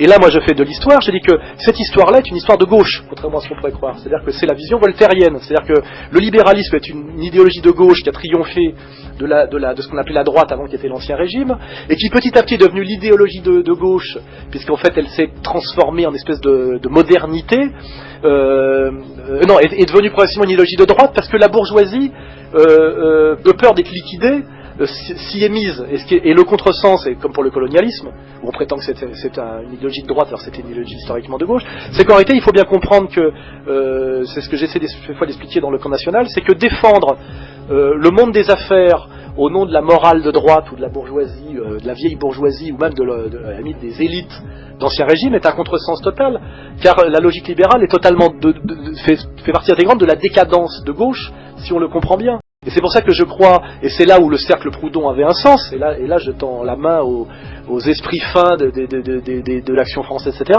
c'est qu'en réalité, la bourgeoisie respectable, que ce soit celle de Paul Valéry, on peut aller chercher, de Bernanos, n'a rien à voir avec la bourgeoisie cosmopolite et festive de Sarkozy, mais beaucoup à voir avec le monde du travail, c'est-à-dire le monde de la petite bourgeoisie, de l'artisan, etc., avec le respect du savoir-faire, l'idée de la transmission, enfin, je veux dire, c'est ces deux mondes-là qui sont, quand on parlait de monde, c'est ces deux mondes-là qui sont en lutte. C'est le monde du savoir-faire, de la transmission, de la morale, et notamment de la morale de la production, c'est-à-dire tu bouffes ce que tu fais, et tu existes parce que tu fais quelque chose. Et qu'est-ce que la notion de métier par rapport à la notion de gagne-pain. C'est marrant d'ailleurs aujourd'hui qu'on dit il faut que les jeunes aient un job. Tu vois, job est une dévaluation totale d'un mot au départ qui correspond à quelque chose qui s'appelle le métier. Il y a des gens dans le temps, ils savaient fabriquer des chaises et des tables en bois. Il y avait des corps de métier. Oui, des corps de métier, bien sûr. Mais on voit bien qu'une des premières choses qui a fait la Révolution française, qui est une révolution bourgeoise, c'est la loi Le Chapelier, qui est une loi libérale. Et toute l'ambiguïté de la Révolution française, c'est que c'est à la fois une révolution pour le peuple et en même temps une révolution bourgeoise. C'est-à-dire qu'elle est de gauche selon certains critères, de droite selon certains autres. Et il y a dedans déjà dans ce truc-là toute l'ambiguïté de nos discussions stériles. C'est-à-dire que au niveau de la mythologie, la Révolution française est une religion pour le peuple. Donc elle est de gauche, mais en réalité c'est la prise du pouvoir de la bourgeoisie contre l'aristocratie sur des valeurs encore plus abjectes et plus inégalitaires, puisque ça a produit le prolétariat. Voilà, on est d'accord. Donc quand on a admis cette ambivalence et cette ambiguïté des termes de gauche et de droite, on sort de ce piège où des gens passent des années à se branler la nouille pour savoir s'ils sont de gauche ou de droite.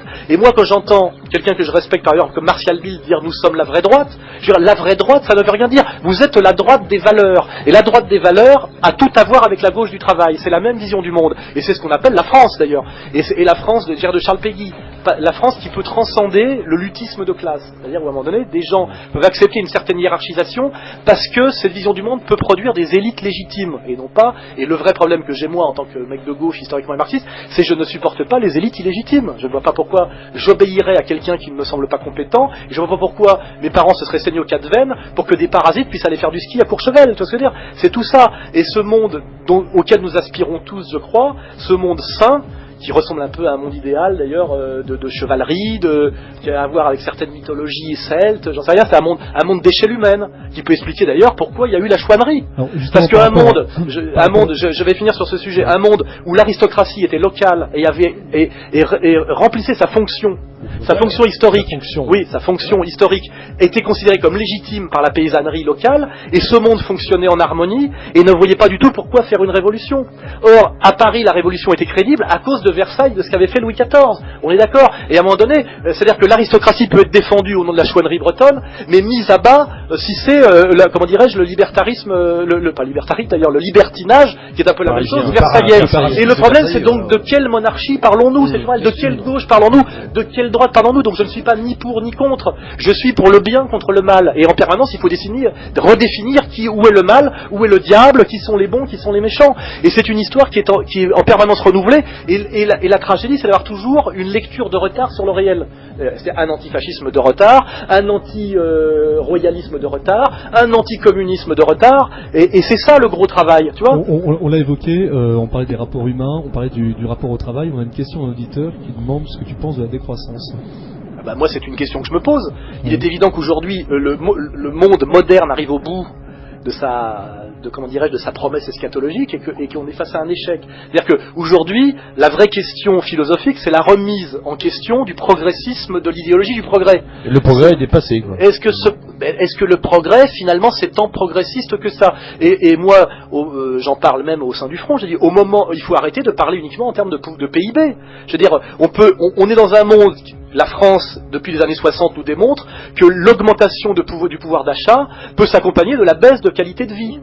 Et le pouvoir d'achat est un critère économiste et d'ailleurs qui participe totalement de l'épistémologie libérale et qui devient un fétichisme et un piège, et dans lequel d'ailleurs souvent des droitards qui se croient ennemis du monde marchand tombent pleinement. Et effectivement, moi je suis pas sûr que la croissance soit la solution. Je pense qu'on peut produire à la fois de la croissance, de l'inégalité, de la pauvreté intérieure et matérielle, et que souvent la course à la hausse du pouvoir d'achat peut entraîner une baisse de qualité de la vie. Or, ce qui existe, c'est la qualité de la vie. Et que je pense que la qualité de la vie a baissé en France depuis 30 ans. Est-ce que le mot décroissance a un sens pour toi, véritablement, ou est-ce qu'on peut y substituer d'autres... Oui, la décroissance, c'est la remise en question de l'idéologie de la croissance, qui est une fuite en avant. Une idéologie illimitée d'un monde fini, quoi. D'un monde limité. Qui est une fuite en avant, qui pose des problèmes écologiques de plus en plus importants. D'ailleurs, on prend conscience des questions de la croissance. Peut-être trop tard sur le plan écologique. Non, mais on en prend conscience à cause de l'écologie, pas à cause du pouvoir d'achat. C'est très difficile de dire. Par le réel, quelque part. Oui, c'est très difficile de dire à un mec qui a du mal à joindre les deux bouts que la politique d'élévation du pouvoir d'achat est une erreur. Parce qu'il dit, attendez, c'est un peu à propos de bourgeois. Moi, j'aimerais avoir un peu plus à la fin du mois. Et c'est le piège que tend le monde libéral à tous ces gens-là. Et c'est pour ça que c'est un gros travail pédagogique de faire comprendre à quelqu'un qu'on pourrait, tout en faisant baisser le PIB, augmenter la qualité de la vie. Et c'est un gros travail pédagogique que nous devons faire, car cette idéologie qui venait de la droite des valeurs a été piquée par les gauchistes dans les années 70, avec toute l'écologie. Et ce qui est tragique aujourd'hui, c'est que ces excellentes idées qui venaient du camp, on va dire, de la droite des valeurs, aujourd'hui, on a été dépossédé par les gauchistes, et que c'est aujourd'hui la droite des valeurs idiote qui mène le combat de la croissance. C'est souvent des contradictions totales. On a des personnages comme De Benoît qui reviennent justement sur cette thématique. Mais De Benoît est très bon. Ça provoque d'ailleurs des levées de boucliers dans la paléo extrême gauche. Oui, les décroissants de gauche ont très peur que nous reprenions notre bébé. D'ailleurs, ils ont publié des communiqués en disant nous n'avons rien à voir avec Alain Soral et De Benoît. Et d'ailleurs, ils sont pas capables de dire en quoi ils ont rien à voir, mais c'est parce qu'on leur fait peur, tu vois. Et effectivement. Mais il lève l'antifascisme. C'est toujours le même truc. Oui. Mais donc c'est une question sérieuse, oui, la croissance.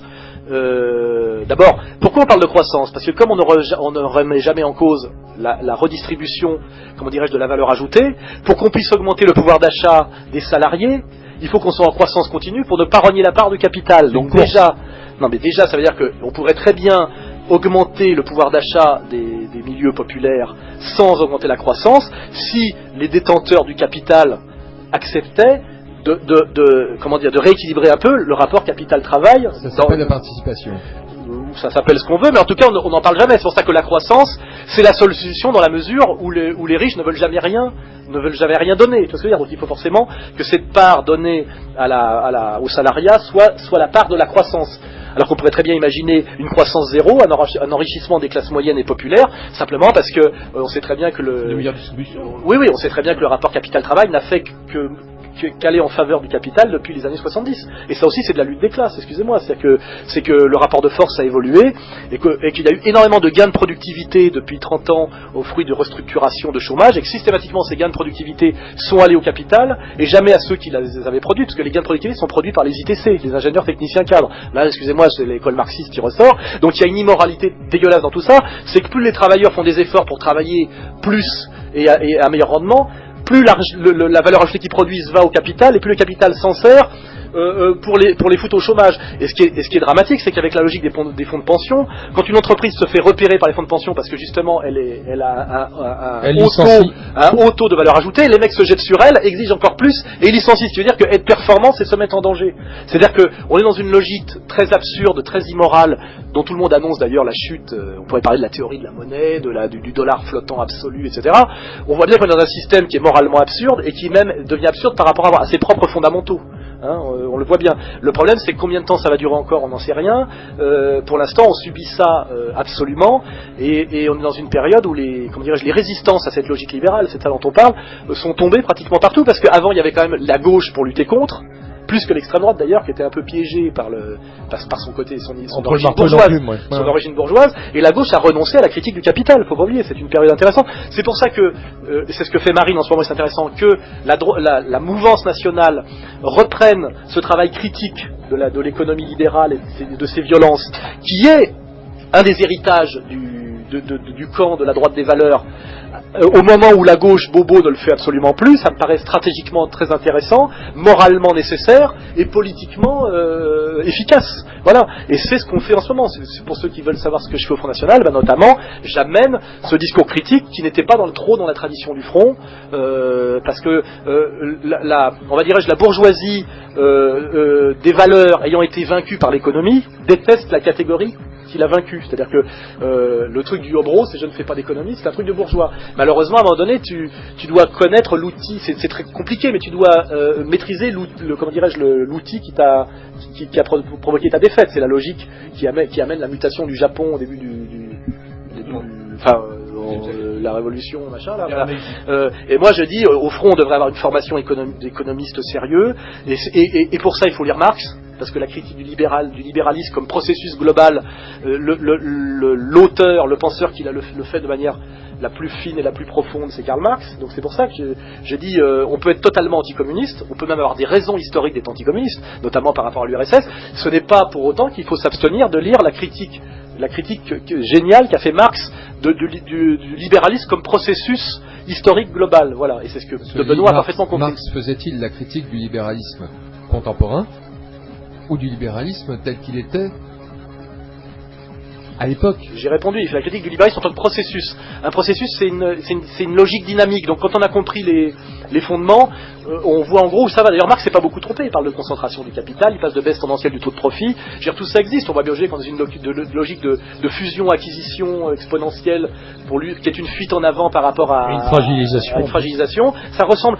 Personne ne conteste, même pas Attali d'ailleurs, et même pas les penseurs libéraux de l'école même de Chicago, que Marx s'est quand même pas trop trompé sur des tas de choses. Parce que comme Marx, il n'y a plus d'enjeu politique depuis la chute du bloc de l'Est, on peut à la limite lui trouver des qualités. Avant, il y avait un combat politique immédiat, c'est qu'il n'était pas question de rien reconnaître à Marx, puisque il y avait un empire politique qui se réclamait du marxisme, qui était l'Union soviétique. L'intérêt de la chute de l'Union soviétique et je veux dire de cet autre continent moral, politique et économique qui était les blocs de l'Est, auquel j'étais attaché au nom de la différence et de la diversité, parce que je pensais que c'était bien qu'il y ait deux mondes, qu'il y ait le monde anglo-saxon, capitaliste, bourgeois, etc., et puis un autre monde qui s'appelait le monde russo, bolchevico-socialiste, dont d'ailleurs même Dugin a compris aujourd'hui que c'est beaucoup plus intéressant que ce que certaines personnes de la droite nationale en avaient compris. Il y avait des choses très intéressantes dans l'URSS. Qui ont beaucoup à voir avec... Elle ne peut pas se réduire au marxisme pur, l'URSS. Non, puis il n'y avait pas de pub, il n'y avait pas de pornographie, il y avait l'apologie du sport et de la culture, l'université était de très bon niveau, enfin il y avait des tas de choses qui... Non, mais il faut aller au-delà des schémas. Voilà. Et là on est dans une discussion intéressante, c'est-à-dire faire monter le niveau de culture, le niveau de connaissance, le niveau d'analyse, et surtout pour que ça nous serve pour que faire demain. Et je vous dis, moi c'est ça, il se trouve, pour prolonger sur gauche du travail, droite des valeurs, que historiquement le Front National est, je veux dire même sociologiquement, la jonction de ces deux sociologies. Qui sont les électeurs du Front National?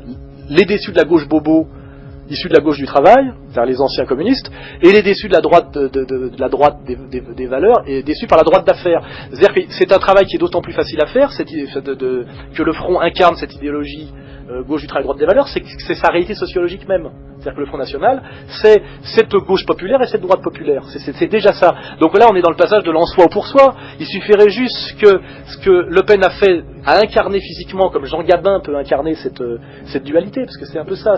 Moi, j'appelle ça la gauche Jean Gabin et la droite Jean Gabin.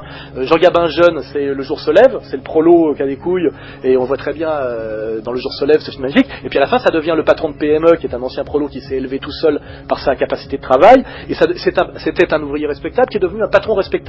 Et là, on a la médiation d'un monde avec une hiérarchie possible, c'est-à-dire qui ne doit pas être détruit systématiquement par la société sans classe, parce que Jean Gabin comme personnage qui fonctionne totalement, puisque les Français sont identifiés à lui, et le type qui a pu être un patron respectable, un ancien ouvrier respectable. Et moi je crois à la possibilité qu'un type par son travail, sa compétence, etc., soit un ancien ouvrier devenu petit patron. C'est possible.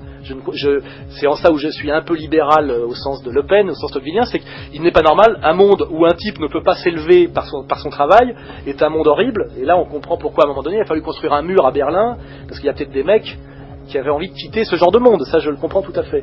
Et pour finir juste ce raisonnement, le Front National c'est ça, c'est l'union sacrée de la gauche populaire et de la droite populaire, et c'est ce qu'on appelle aussi le peuple de France, c'est le peuple tel que je le respecte. Les autres pour moi étant les parasites, les ennemis de la nation, et là on a un combat, on a deux mondes et on a un combat qui est simple, la gauche bobo et la droite d'affaires, c'est-à-dire le mariage Sarko-Carla, la connivence des parasites, j'appelle ça, qui sont d'ailleurs mondialistes, cosmopolites, haineux du travail manuel, haineux de tout ce qui représente l'effort, le savoir-faire, etc. Et de l'autre côté, cette petite et moyenne bourgeoisie entrepreneuriale et ces gens issus du mouvement ouvrier, qui sont les gens qui portent ce que j'appelle les gens qui assument le principe de réalité. Voilà. Et ben cette vision du monde me paraît très saine. Et je pense que démontrer comme ça, si on dit le Front National c'est ça, d'un seul coup on peut devenir rapidement majoritaire, même électoralement, parce que personne ne peut être contre, sauf les salopards, quoi, je veux dire. On va faire une petite pause, on fait une petite pause musicale, et après il y aura un certain nombre de questions du public, je crois, qui commencent à arriver. Voilà. Donc je dis à Olivier Besancenot, petit merdeux, je te prends quand tu veux, tous les deux, sur un ring, puisque tu fais de la boxe.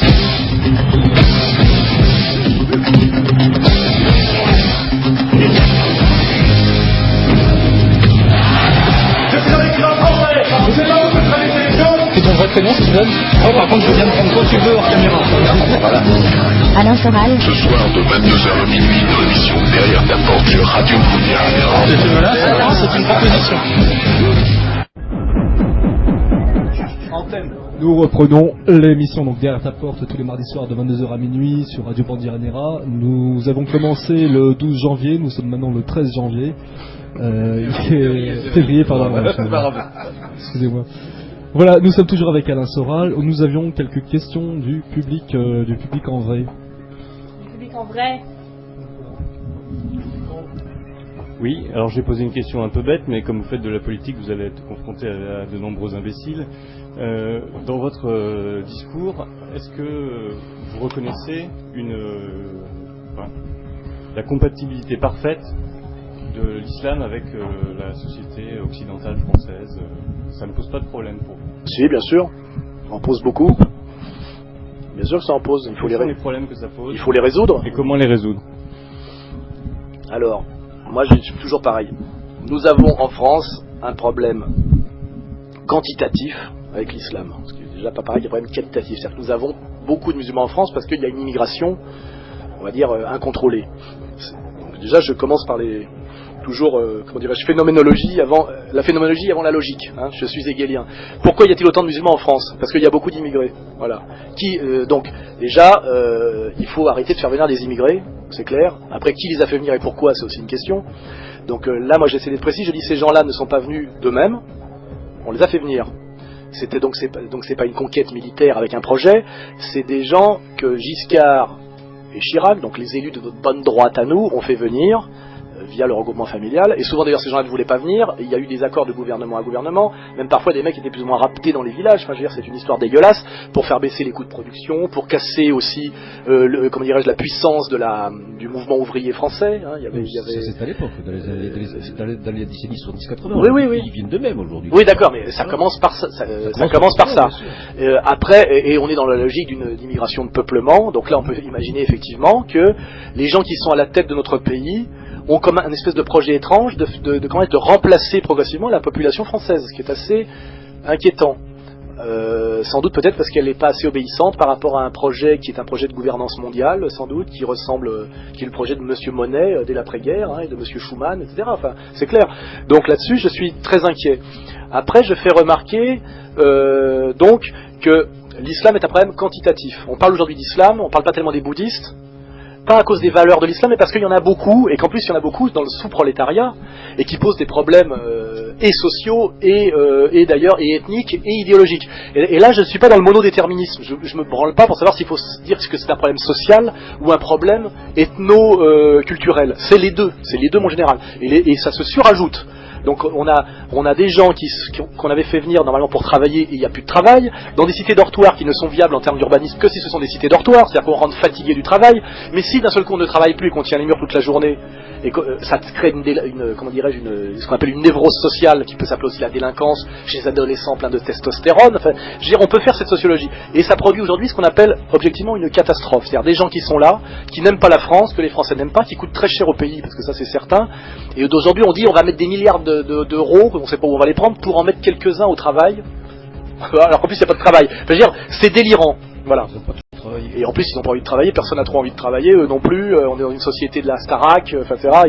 Voilà, ils vont tous devenir basketteurs ou voilà, chanteurs. c'est une catastrophe, c'est une catastrophe totale, voilà. Voilà. Bon, après on remarque d'ailleurs que l'islam est presque secondaire dans cette histoire-là, parce qu'en réalité, souvent on assimile cet énorme problème de cette immigration sous-prolétaire, sans travail et peu française à l'islam. Je fais remarquer que l'islam est une religion qui s'adapte à toutes les nations par où elle est passée. Le plus grand nombre de musulmans aujourd'hui au monde sont en Indonésie, comme vous le savez. Ils ne sont ni arabes ni quoi que ce soit. Donc déjà, je demande qu'on étudie le problème de façon sérieuse, c'est-à-dire que l'islam est un système de valeurs. Qui n'est pas consubstantiel à l'ethnie arabe ou même à la racialité sémite. Donc on peut imaginer, je dis bien, des Français patriotes musulmans, mais même des Français patriotes d'origine maghrébine musulmane. On peut l'imaginer. On a l'impression que l'islam fait un aggiornamento, oui, bien sûr. Dans quelle proportion? Mais bien sûr, ça c'est encore autre chose. On peut l'imaginer en faisant un gros boulot. Ce qui voudrait dire déjà qu'on remet en France quelque chose qui a été complètement cassé, c'est le fait qu'il faille qu'un mec qui naît en France et qui veut rester accepte un certain nombre de, respecte une charte, qu'il soit fier d'être français, qu'on lui ait donné envie d'être français et d'être fier d'être français, ce qui n'est pas le cas aujourd'hui. Parce que la machine à assimilation qui effectivement est en surchauffe parce qu'il est plus dur, je l'admets, d'assimiler un maghrébin musulman qu'un italien catholique, ça c'est une évidence, et c'est d'autant plus difficile que cette machine assimilatrice Troisième République a été totalement cassée après mai 68, et qu'on a élevé ces jeunes gens dans quelque chose qui devrait vous plaire, si je voulais être un peu vicieux, qui s'appelle le différentialisme culturel, n'est-ce pas, auquel de Benoît était très attaché lui-même, sur la haine de la France coloniale, collabo, etc. C'est-à-dire que ces gens-là ont été élevés pour haïr la France, et les gens qui sont censés représenter la France, c'est-à-dire Bernard-Henri Lévy et les éducateurs trotskistes qui sont à leur contact, si la France c'est eux, je comprends qu'ils ne l'aiment pas. Donc il y a toutes ces questions-là, c'est que la France que ces gens-là n'aiment pas, je ne l'aime pas non plus. Donc je me dis à un moment donné, si on faisait le boulot dont je parle, de reconstruire une gauche du travail unie à une droite des valeurs, de remettre en place ce que c'est que notre histoire réelle et dont on peut être fier, etc. Peut-être que ce problème qu'on trouve monstrueux, qui s'appelle les Français de culture ou de religion musulmane, ce problème pourrait devenir un peu moins problématique. Ce qui ne veut pas dire qu'il serait résolu, mais ça diminuerait le nombre de causes aggravantes. Et moi je suis pour prendre le chantier comme ça, je dirais, parce que je ne vois pas d'autre solution, c'est tout. Et je vous dis, si je pouvais remonter le temps, j'annulerais purement et simplement le regroupement familial et le problème ne se poserait pas. Je fais remarquer aussi que tout ça est lié à une histoire coloniale et à une décolonisation faite en dépit du bon sens. Et là, je me demande si finalement Le Pen n'avait pas raison par rapport à De Gaulle, parce que si on avait donné la nationalité française aux Maghrébins d'Algérie, aux musulmans d'Algérie, ils seraient devenus français, mais ils n'auraient peut-être pas eu de raison de vouloir monter à la métropole. Aujourd'hui, on a eu tous les défauts de la colonisation. C'est ce qu'a développé Vénère en disant voilà, il faut repousser les frontières et faire des exactement en dehors du oui, parce qu'on aurait pu imaginer, comment dirais-je, une Algérie pilotée par l'Empire prospère, avec des Maghrébins musulmans de nationalité française qui sont tout contents d'intégrer la moyenne bourgeoisie algéroise ou oranaise. Alors qu'aujourd'hui, on a un problème, c'est que même la moyenne bourgeoisie algérienne et les diplômés jeunes ne rêvent que de venir en France. Et la seule espoir qu'on ait, c'est qu'ils rêvent plutôt d'aller en Amérique, ce qui voudra prouver ce qui prouvera qu'on a encore dégringolé en termes de prestige. Parce que aujourd'hui, il y en a qui veulent aller au Québec. Il y en a qui veulent aller au Canada, oui, qui veulent aller au Québec. Finalement, là, oui, la porte de sortie, c'est qu'on dégringole encore. Ce que je veux dire, c'est que moi, l'islam me pose un gros problème quantitatif. Je pense que si on a une arrivée de plus en plus massive de Chinois bouddhistes ou shintoïstes, ça se posera la question de l'inconciliabilité radicale du shintoïsme et du christianisme. Je veux dire, ce qui n'est pas la vérité aujourd'hui, parce qu'en réalité, en termes de valeurs, ce que je veux dire, c'est que l'islam, en termes de valeurs, n'est absolument pas inconciliable avec notre droite des valeurs. C'est patriarcal, respect de la famille, et je me méfie aussi de certains fantasmes sur un certain islam campagnard, maghrébin, un peu frustre, qu'on monte systématiquement du doigt. Quand vous fréquentez par exemple des Algériens de la moyenne bourgeoisie musulmane ou de la bourgeoisie supérieure, d'un seul coup ces problèmes-là vous semblent moins brutaux, parce qu'il y a aussi le niveau social. Il faut oublier qu'on a reçu en France ce qu'on appelle les gens du bled, c'est-à-dire la paysannerie très analphabète du Maghreb, et qu'on a amené dans des banlieues où ils ont fait un saut dans l'histoire et dans le temps incroyable. Je veux dire, si on prenait je sais pas, du XVIIe siècle à aujourd'hui. Il faut se rappeler de comment on traitait les Bretons. Voilà, c'est exactement ça. Les Bretons étaient nos Maghrébins. Les ploucs, les fameux ploucs. Alors, pour revenir à l'islam, dans tout à fait raison lorsqu'il parle de l'islam pour les quantitatifs. Maintenant, l'histoire nous montre que lorsque pour une population qui s'identifie plus ou moins parfaitement à l'islam, et c'est le cas aujourd'hui, pour l'oppression d'origine. Je suis pas sûr que ce soit tellement le cas quand on regarde de très près. Non, mais je veux dire, ça dit plus ou moins parfaitement. Moi, je suis même passé, j'ai enseigné en ZEP, je vois, c'est soi-disant petits musulmans, je le connais ça mieux que. Bon, parenthèse étant faite. Est-ce qu'il pour nous, l'histoire nous montre que lorsque les musulmans constituent une masse critique cette stratégie peut se renverser, c'est prendre la supériorité démographique. Même le musulman qui jusqu'à maintenant avait été respectueux des lois, respectueux du modèle social, peut se renverser en faveur d'un régime qui s'affirmerait. Donc on est d'accord que l'islam est un problème quantitatif, c'est certain, et qu'il est très inquiétant. C'est une question de flux migratoire massif. Donc là, le Front National n'a pas bougé sur ses fondamentaux. Immigration zéro, hein, et sans doute aussi loi sévère pour retour au pays d'origine de gens qui se tiennent trop mal, et on peut imaginer à terme, en termes d'ailleurs je voudrais même pas parler de co-développement parce qu'encore dans une logique de la croissance, mais à un moment donné, oui, le co-développement maintenant, oui, d'admettre que des pays d'accords bilatéraux, d'accord bilatéraux pour que des gens puissent retourner dans leur pays d'origine où ils pourraient après avoir été formés devenir l'élite de pays qui aujourd'hui ont des fuites avec la logique de Attali, c'est le contraire.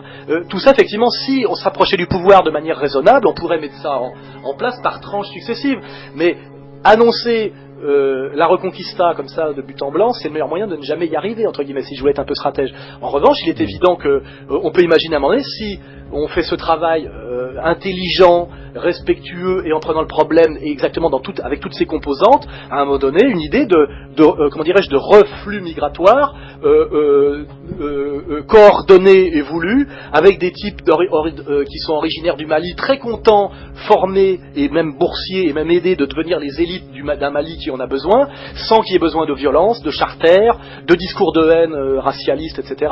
Parce que moi, ce qui m'inquiète, c'est la guerre civile, c'est-à-dire que je vois, et le Kosovo, c'est-à-dire que si à un moment donné on est dans une logique identitaire en disant c'est les musulmans contre les blancs, lutte à mort, et ben les musulmans effectivement se solidarisent. C'est pas j'accepte pas qu'on mette le mot identitaire sur cette logique-là.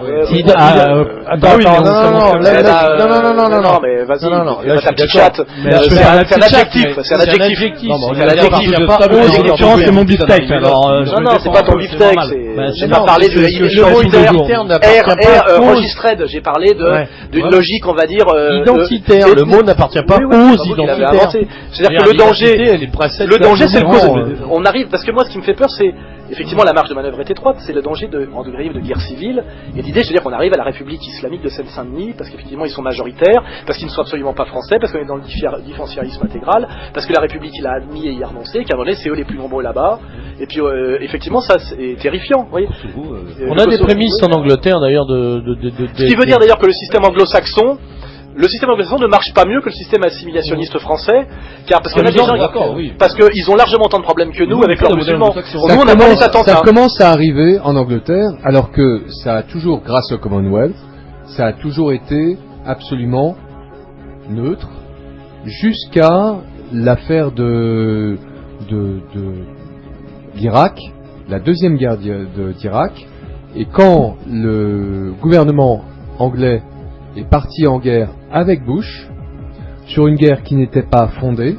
À partir de ce moment-là, il y a eu un problème avec ce que l'Angleterre offrait à ses communautés. Dans certaines parties de l'Angleterre, Brighton et compagnie. Ce que je fais comme remarque, c'est que le modèle anglo-saxon communautaire face à une arrivée massive de musulmans ne marche pas mieux que le modèle assimilationniste français. La majorité des musulmans en Angleterre, c'est absolument pas des arabo-musulmans. Ce sont des Pakistanais qui en ont, qui par rebond on en a foutre, ont à voir avec la guerre d'Irak, mais qui n'ont pas attendu la guerre d'Irak pour, à Brighton ou ailleurs, affirmer un refus complet du modèle anglais en disant non attendez ici c'est le Dar es Islam. Ils sont rentrés dans le modèle anglais qui leur offrait énormément de liberté.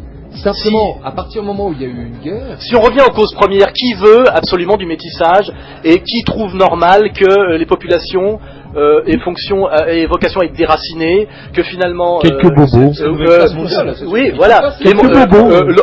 Le grand patronat mondial et les trotskistes, je veux dire, voilà. Donc on est bien toujours sur la gauche bobo et la droite d'affaires face à la gauche du travail et la droite des valeurs. On est toujours là-dessus. Dès lors qu'on est dans l'enracinement. Moi, le jour je parlais, je vous dis, à un Français d'origine...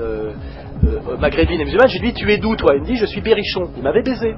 Ça fait 3 générations qu'il est du Berry. Il dit moi je suis berrichon. Et à un moment donné je me dis c'est vrai pourquoi? C'est le sens qu'on met derrière les mots. Parce que par exemple, je sais pas, lui il se sent berrichon français. Je veux dire je vais pas l'insulter en disant tu mens, je vais t'arracher la peau, je vais te gratuiter. Vous dites vous-même que la France s'est effondrée, que maintenant c'est Sarkozy, etc. Elle s'est pas effondrée à cause de ce mec-là. Non mais d'accord. Mais quelles sont les valeurs? Au contraire. Justement, quelles sont les valeurs qu'on offre qui peuvent intégrer ces populations étrangères. D'abord, c'est pas ces populations. À un moment donné, il y a des gens qui seront sans doute tout à fait d'accord pour s'intégrer. Et moi, le type dont je te parle, il a bac plus 7 ou 8. Il est en train de faire avec moi une émission enfin, je peux pas t'en parler, mais enfin, c'est un patriote. Il est assez proche de moi. Il partage les mêmes idées en gros que nous. Et d'abord, c'est un identitaire lui aussi, parce que excuse-moi, il respecte l'identité française. Il dit je comprends totalement que les Français soient inquiets de tout ça. Moi qui suis français d'origine maghrébine et de confession musulmane, je me dois absolument de respecter la sensibilité française chrétienne. Oui, je comprends totalement que ça peut être considéré comme une agression. Je suis possible à la marge. C'est des cas particuliers. On ne peut pas se servir d'un cas particulier pour. Si c'est des leaders si certains leaders disent voilà c'est ça notre ligne, ça change tout par rapport à des leaders qui diraient voilà nous avons vocation, nous sommes dans une conquête, la Oumma a vocation à prendre possession de l'Europe à terme, etc. C'est un discours de combat. Quand tu dis un adolescent qui écoute un discours de type respectueux, assimilationniste et respectueux, ou un discours de combat hostile et haineux, c'est pas la même chose. Dans un cas il y a des conflits, dans un cas il y en a pas. Dans un autre cas t'as un mec qui met un point d'honneur à devenir agrégé de grammaire française.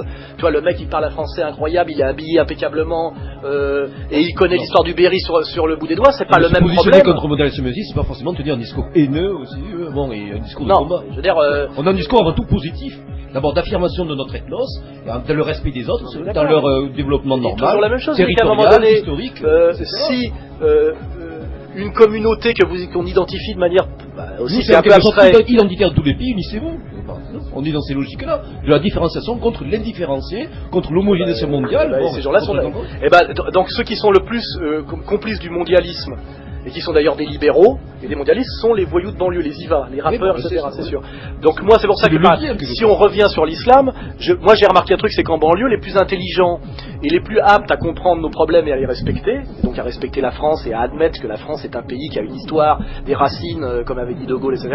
Ce sont plutôt les Français d'origine maghrébine cultivés et musulmans que le Ziva qui est quand même qui est un abruti haineux et qui est un libéral. Lui c'est la maille, la bimbo. C'est un allié objectif de Sarkozy. Oui, bien sûr, oui, bien sûr. C'était Doc Gynéco, qui en plus avait un problème d'ardoise fiscale. Enfin, tu vois, et qu'il a réglé avec ça. Oui, voilà. Donc c'est pour ça que quand le problème, c'est toujours la vision un peu globalisante, fantasmatique. Quand on regarde le problème, on voit qu'il y a, je sais pas, quand on regarde avec une espèce de microscope, on voit qu'un truc qui nous semblait une espèce de masse insécable et faite de choses un peu différentes, qu'on peut peut-être parfois séparer, hiérarchiser, etc.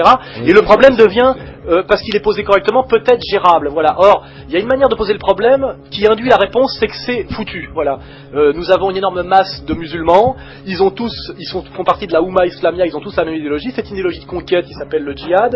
Et nous sommes complètement affaiblis. Et si nous ne révoltons pas maintenant par une logique de reconquista, dans 20 ans, c'est trop tard. Ce qui veut dire, en gros, quand on a fini de dire ça, prenons les fusils dès demain, parce que dans 10 ans, c'est eux qui nous pointeront du doigt. Il y a la question démographique, parce que le jour où 100 personnes installées en Auvergne... Fais des enfants. Marie-toi, fais des gosses, oui, fais des sports de combat, sois fier de ton histoire, fais-toi respecter par les mecs de banlieue comme moi je me fais respecter, parce que je sais que moi j'ai jamais eu de problème avec eux, tu vois. Si on peut pas faire ça pour renoncer, montre ce que c'est qu'un Gaulois respectable et rends-toi respectable, c'est tout ça aussi, tu vois. Non, mais bien sûr, on n'a jamais dit le contraire. Un Gaulois respectable, c'est... de plus de mes classes, c'est le petit maghrébin pour te dire. Non, mais c'est une phrase de banlieue. C'est une phrase de banlieue. Les mecs, quand un mec de banlieue dit toi t'es un Gaulois, il dit déjà que t'es pas un bolo. Tu vois ce que je veux dire? Ça, c'est des concepts. Ouais, je sais. Moi, j'y suis pas du tout aussi, mais du coup, on retourne au rapport de force. Avoir été traité de sale gauloise au collège, je le prenais pas vraiment comme genre non mais ça va, t'es pas une dicose, t'es une gauloise. Bah ouais, mais non. En fait, moi, je le sentais vraiment comme une insulte. Et là, vous pouvez dire tout ce que vous voulez. Je pense que je sors plus fraîchement du collège que vous, hein. Donc, c'est-à-dire que je me souviens un peu mieux que vous. Ça dépend où tu vas au collège aussi. Bah, j'étais à Ivry-sur-Seine. Alors, on peut difficilement comme Dantec. Non, mais je comprends. Mais voilà, donc je connais mon sujet. Une gauloise, c'est une insulte. Un gaulois, c'est une insulte. Vous pouvez dire ce que vous voulez. Oui. Et puis, le fait est aussi que vouloir être un Gaulois, c'est ça la vraie question. Est-ce qu'en France, un Français a envie d'être un Gaulois? Ça, c'est une autre question. Voilà. Oui, mais c'est ça le vrai fond du problème. C'est pas les trois péquenots là, je sais pas moi, d'ici de gauche ou de droite ou machin. C'est pas quelque chose qui est contre ce que je dis. C'est que le problème aujourd'hui, c'est parce que vous avez bien parlé. Maintenant, je peux parler. Non, mais d'accord, mais non, mais c'est la base. Voilà, comme qu'est-ce que tu dis? je parle, vous me laissez parler. Tu es en colère? Non, je ne suis pas en colère. Mais c'est-à-dire que ça, vous êtes très grossier. Vous me laissez pas terminer ma phrase, alors que vous-même vous réclamez à Monsieur. Non, j'aimerais que vous disiez quelque chose. Oui, je suis en train de le dire. Je suis en train de le dire. Le vrai problème, c'est pas oui, mais fais-toi savoir en tant que Gaulois. Fais-toi respecter en tant que Gaulois. Le problème, c'est pas ça. C'est oui, lui, il se fait respecter en tant que Gaulois. Il fait ce qu'il peut. Le vrai problème, c'est que combien il y a de Français qui ont envie d'être des Gaulois? C'est ça le vrai problème. C'est que quand on se prend des sales Gauloises à la gueule, est-ce qu'on a envie d'être une Gauloise? Ben non, on chez nous. Non, mais alors toi tu te sais que t'as assez parlé, tu me saoules déjà. Non, mais tais-toi, j'aime pas ta franche, tu me casses. Il est en partie chez nous. Non, mais la vraie question c'est voilà, est-ce qu'on a envie d'être une sale Gauloise et est-ce qu'on a envie d'être une bobo? Est-ce qu'on a envie de ressembler à Laurie ou est-ce qu'on a envie de ressembler à Carla Bruni? On a envie de ressembler à Carla Bruni quand on est française et quand on s'est fait traiter de sale Gauloise au collège Georges Pulitzer à Ivry-sur-Seine ou au lycée Roland Roland à Ivry-sur-Seine. Voilà, c'est ça le vrai problème. J'entends sœur, j'entends ta souffrance. Mais je veux dire, en quoi débouche-t-elle sur une proposition politique et sur un projet? Quel est ton projet, ma sœur? Déjà non, je ne suis pas votre sœur parce que vous êtes beaucoup trop vieux. Ma maman n'aurait pas pu vous avoir comme enfant parce qu'elle est née de la même année que vous, voyez. Quel est ton projet? J'ai entendu ta colère. Quel est ton projet? Non, mais c'est pas de la colère. C'est pas de la Elle colère. est légitime, je suis d'accord avec toi. C'est qu'il y a un vrai débat à recentrer. Ce que apparemment tout le monde s'évertue à faire, c'est justement décentrer le débat, à se demander où est-ce qu'il faut placer la virgule. Non mais mec, t'es un connard, la virgule tu l'as pas placée au bon endroit. Et c'est ce que vous dites depuis le début du débat. Vous dites il faut dépasser les rancœurs dialectiques. C'est ce que vous dites. Je me trompe pas. Oui non, c'est une question fermée. C'est oui ou non. Est-ce que vous dites ça depuis le début? Moi, oui ou non, c'est une question fermée. Moi, j'essaye de faire quelque chose et j'y arrive relativement. Qu'est-ce que tu fais, toi? Voilà. Moi, ma question, c'est oui ou non. Est-ce que, depuis le début, vous dénoncez des rancœurs dialectiques? Oui, je réponds pour vous puisque vous ne voulez pas répondre. Oui, c'est ce que vous faites depuis le début. Maintenant, la question, c'est, ne cherchons pas la place de la virgule, cherchons une vraie ligne. Alors, vas-y. Mais non, mais moi, je ne fais pas de la politique, je prétends pas faire de la politique comme vous. Moi, d'après vous, je veux être une journaliste, même pas chez Figaro, mais moi, mon but, c'est d'être journaliste, monsieur Soral. Oui, non, c'est une question fermée, c'est de la grammaire, c'est une question fermée, question ouverte, oui ou non? On joue sur les mots, et voilà. On joue sur les mots, ça c'est ce que vous faites depuis le début, vous jouez sur les mots. Mais si, c'est la place de la virgule, lui vous le traitez d'historien. Il y a des gens qui comprennent très bien, ce qu'on essaie de dire. Non mais alors, personne depuis le début n'a compris quoi que ce soit, n'a compris un très très mot de ce que vous dites depuis le début. Si, il y a des gens qui ont très bien compris. Non mais, comprendre. C'est absurde. Comprendre, ça veut dire avoir en soi. Comprendre des Enfin voilà, de toute façon, l'émission va pas tarder à s'arrêter parce que de toute façon, personne ne dit rien. Tout le monde Pourquoi? Mais pas du tout. On t'écoute là, tu vois. Je regrette. Mais non. Il y avait des questions à poser. Il ressort de cette discussion que l'immigration est le problème majeur. Non, c'est faux. Le problème majeur, c'est le système, on est bien d'accord. C'est la même chose, c'est le système qui a voulu l'immigration. Il génère aussi l'immigration, mais pas seulement. Il produit de l'individualisme méthodologique. Dialectique, effectivement, oui, ça devient un problème et qu'il est et on est tous d'accord. Et je crois qu'on est tous d'accord là-dessus. Je pense qu'on revient sur les choses qu'on a déjà évoquées. Voilà, exactement. Et personne n'est immigrationniste ici. Je veux dire, personne n'a dit qu'il fallait faire venir plus d'immigrés, qu'il n'y avait pas de problème avec l'immigration, que c'était le bonheur, le monde bédéton, que le métissage produisait de l'amour et de l'intelligence. Personne n'a dit ça ici, je crois. On sait tous que c'est une catastrophe et que tout le monde en a conscience. Et même d'ailleurs quelque part ces jeunes gens là, enfin pas ces jeunes là parce que eux justement c'est des métissés totaux, des névrosés sociaux et des gens qui sont, je dirais, qui n'ont peu de conscience au sens platonicien du terme, mais ceux qui ont un peu de conscience sont contre l'empire aussi. Ils disent mais attendez, moi le projet là de Attali m'intéresse pas non plus. Je veux dire, et si à un moment donné les élites des banlieues étaient d'accord avec vous en disant on nous a monté les uns contre les autres, ce monde est de la merde, nous sommes tous victimes de l'empire, ça serait peut-être un préalable à quelque chose.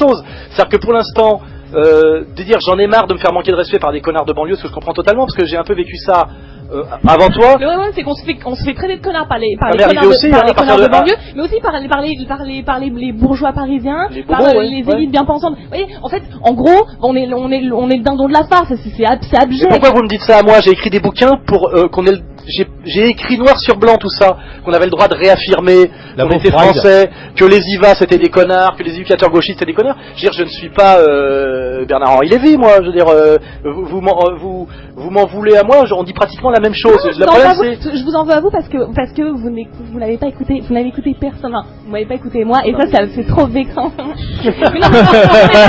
mais voilà, pas seulement ma petite personne, parce que c'est minable. Vous voyez, on vous a invité, je vous écoute et je vous entends. Je fais que vous entendre. Vous faites que parler, vous n'êtes pas content, vous faites que parler. Comment vous pouvez écouter et parler en même temps? Non mais si, soyez pas de mauvaise foi. Vous venez de le faire encore à l'instant. Pas du mais non, franchement. Ah, ça va, me chie pas dans les bottes, hein. Je suis pas dans les bottes, je suis indépendant, moi. Je suis dans les bottes de personne. En tout cas, ce qui est le problème, c'est qu'on arrive à s'engueuler entre nous quand on est d'accord à peu près sur 90% des choses. On sait pas trop pourquoi. Hein, si, moi je sais pourquoi, c'est pour le 10% restant. Mais c'est pas pour les 90% parce que non, c'est pas une question de. Non, c'est les 10%, moi, c'est 10% restants. Et puis surtout, le problème de la colère comme projet politique, c'est-à-dire que moi aussi, j'aimerais bien que tout ça n'existe pas. C'est insupportable de se faire emmerder par des IVA. Je suis d'accord, mais qu'est-ce qu'on peut faire politiquement, sérieusement, une fois la colère passée? Parce que moi, la réaction que j'ai, c'est comme moi, ça m'est arrivé une fois que 2 IVA matent le cul de ma femme. Je les vois mater le cul de ma femme. Normalement, tu regardes le cul des femmes, et quand le mari regarde, tu détournes le regard. T'insistes pas. Le type insiste, il regarde, je vois, je lui dis t'es en train de regarder. Il fait qu'est-ce que t'as, toi t'es pas content. Bon, j'arrive, boum, je mets mon pied dans la gueule. Voilà, bon, ça m'est arrivé aussi, si tu veux, parce que c'est insupportable.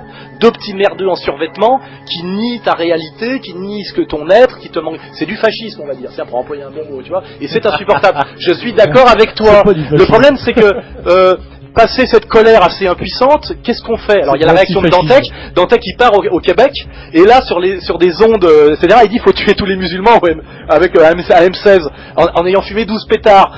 C'est rigolo, mais je veux dire, moi je suis dans la question, qu'est-ce qu'on peut faire pour sortir de cette merde, sachant qu'il n'y a aucune solution immédiate, radicale et immédiatement efficiente, qui est demain matin on se réveille, il n'y a plus un bougnoul, tu vois ce que je veux dire, magique, tu vois, comme ça, ou alors en réalité il y a encore une armée, il y a encore un clergé, il y a encore une aristocratie, on prend le pouvoir, on fait un coup d'état, et puis voilà, on change la politique. On est entièrement pieds et poings liés, et on vient de le voir avec le mini-traité, la France est passée entièrement sous contrôle de l'empire mondialisto, machin.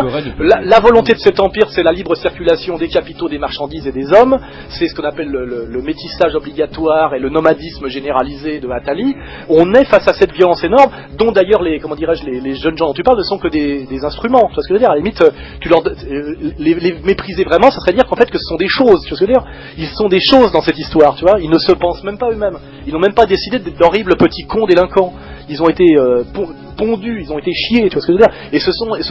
Et c'est une nuisance, tu vois ce que je veux dire. C'est une pure nuisance. Ils n'existent même pas au sens platonicien du terme. Mais par contre, on se les prend dans la gueule toute la journée, ça je suis d'accord. Et le truc, c'est, dans ce monde où c'est Sarkozy qui a été élu, où il vient de faire passer une mini-traité en force, et tout ça, c'est cette idéologie qui se projette, alors que nous-mêmes pensons que c'est une catastrophe et que ça va nous tuer, et ça fait que s'aggraver. C'est-à-dire qu'en réalité, on voit très bien qu'on fait rentrer de plus en plus d'immigrés, que dans l'affaire de Cachan, c'était de la com, et on a donné des papiers à tout le monde, et que maintenant on veut mettre la discrimination positive dans la Constitution, merci Simone Veil, que Attali nous dit qu'il faut qu'on manque d'immigrés en France, que c'est ça le problème. Enfin, on voit bien qu'ils veulent augmenter encore les doses, alors qu'on sait que c'est en train de détruire notre société, notre civilisation, notre pays, etc.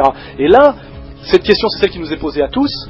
Et face à cette question, qu'est-ce qu'on peut faire? On n'a pas beaucoup de moyens de manœuvre, mais c'est sûr que la pire chose à faire, c'est de s'engueuler, parce que je suis allé pisser pendant que tu faisais ta rubrique, que j'écouterai d'ailleurs dès que je vais rentrer à la maison, tu vois. C'est-à-dire que ce qui me consterne, c'est qu'on passe beaucoup de temps à s'engueuler entre nous. Alors justement, qu'est-ce qu'il faut faire ici et maintenant, politiquement? Quels sont les objectifs j'en ai parlé quand même. On en a parlé tout à l'heure. J'en ai parlé tout à l'heure quand même. Moi, c'était ma question suivante après ton développement. C'était ok, on a compris qu'il fallait partir de bases constructives et du réel. Et qu'est-ce qu'on met dans ces bases constructives? Qu'est-ce qu'on met dans ces communautés de combat, si on peut les appeler comme ça, en tout cas, dans ces groupes qui vont produire de la parole, de l'idée, de la doctrine? Moi, je vois ce qui se passe au moment, c'est que Sarkozy est en train de justement se créditer assez vite. C'est pour ça que je te pose la question. C'est 6 mois qui viennent de s'écouler, ont accéléré le temps et la destruction. C'est dément. Hein. C'est dément, ça va très vite, le système ne dort jamais là. Ouais. Non mais en tout cas Sarkozy s'est fait élire sur une ligne nationale républicaine qui nous avait un peu pompé, il l'a trahi intégralement et ce qui était prévisible, mais les Français s'en rendent compte. Si on produit ce discours cohérent d'union sacrée, de la travail, de la droite des valeurs, avec toujours ces mêmes fondamentaux, immigration zéro, rétablissement de l'autorité, etc., il est peut-être possible qu'on remonte un peu dans le cœur des électeurs. Alors question, si conscient de ça, et parce qu'il est entouré de gens qui sont quand même de fins tacticiens, il nous met un petit coup de sécurité là, dans les 6 mois à venir. La sécurité, un bon vieux discours sécuritaire qu'il a en partie fait élire, il faut être honnête, les caméras, le contrôle. C'est un fait par J'adore ce truc, moi. J'appelle le libéralisme sécuritaire. La sécurité, elle se fait étouffoir. Non, la sécurité, elle se fait systématiquement sur les blancs. Sur les oui, complètement, mais c'est bien ce que je dis. Ça s'appelle le contrôle routier et interdiction de fumer dans les cafés. Moi, je ne vois pas Sarkozy aller contre, si tu veux, les fondamentaux de l'Empire. C'est-à-dire, d'abord, une politique sécuritaire en banlieue, il se prendrait toutes les associations, toutes les organisations antiracistes dans la gueule, et c'est un type qui ne veut pas aller au combat, en réalité, il fait que de la com. Il est quand même globalement financé par les lobbies immigrationnistes pour continuer à ce que l'immigration s'implante. Donc, il fera toujours de la com. Et donc du spectacle, comme à chaque... D'ailleurs on voit bien que pour les gens qui connaissent son bilan réel au ministère de l'Intérieur, il était catastrophique. Il n'a jamais lutté contre l'immigration. Il a toujours donné des papiers à tout le monde. Ceux qui en parlent le mieux sont les gendarmes et les policiers d'ailleurs. Bien sûr, Ce qui est intéressant, c'est que ça aussi je communique un peu. Les policiers, mais même les gens de l'UMP, la base et même les cadres commencent à être absolument dégoûtés.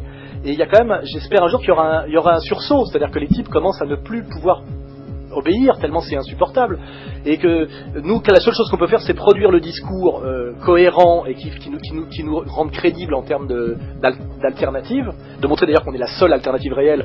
Bayrou disant un peu les mêmes choses pour faire joli, mais étant pour l'UE, s'interdisant en même temps toute possibilité de faire quoi que ce soit, parce que c'est toujours ça, pédagogie, politique sérieuse. Mais ce qui serait dramatique, c'est qu'au moment où nous sommes le plus légitimes, c'est-à-dire au moment où le Front National a démontré qu'il avait historiquement entièrement raison sur ses craintes,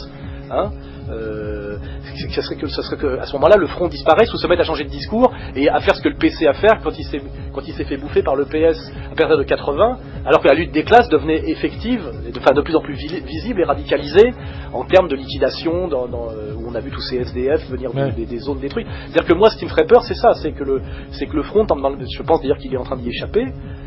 J'en suis à peu près sûr, mais ça serait de se baiser de la mort de Mitterrand au PC après Marchais, que le front ait su la chose et qu'il n'y ait plus du tout d'opposition en France.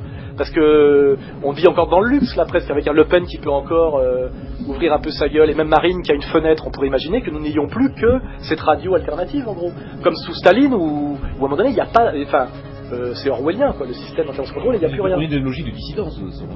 Donc je propose pas grand chose, je propose une analyse cohérente, une doctrine cohérente, et de la marteler le plus souvent possible, parce que le réel nous donne raison, et d'espérer que nous redevenions un mouvement puissant avec une doctrine intelligente et qui pèse lourdement sur la politique, avec peut-être l'espoir à un moment donné que le pouvoir bascule. Je ne vois pas très bien ce que je peux faire d'autre, et faire de la formation aussi, de la pédagogie, de la formation, c'est-à-dire que chacun individuellement ait un discours de combat au niveau de la réalité, parce que quand vous êtes face à un citoyen intelligent qui a une critique sérieuse, fine du système, c'est toujours ça de prix quand même. Ce qui est terrible, c'est de voir les connards qui te disent oui mais enfin Sarkozy. Moi j'ai entendu des gens dans notre propre camp et des aristos avec château te dire j'ai voté Sarkozy va remettre la vieille France en place, il va lutter contre l'immigration.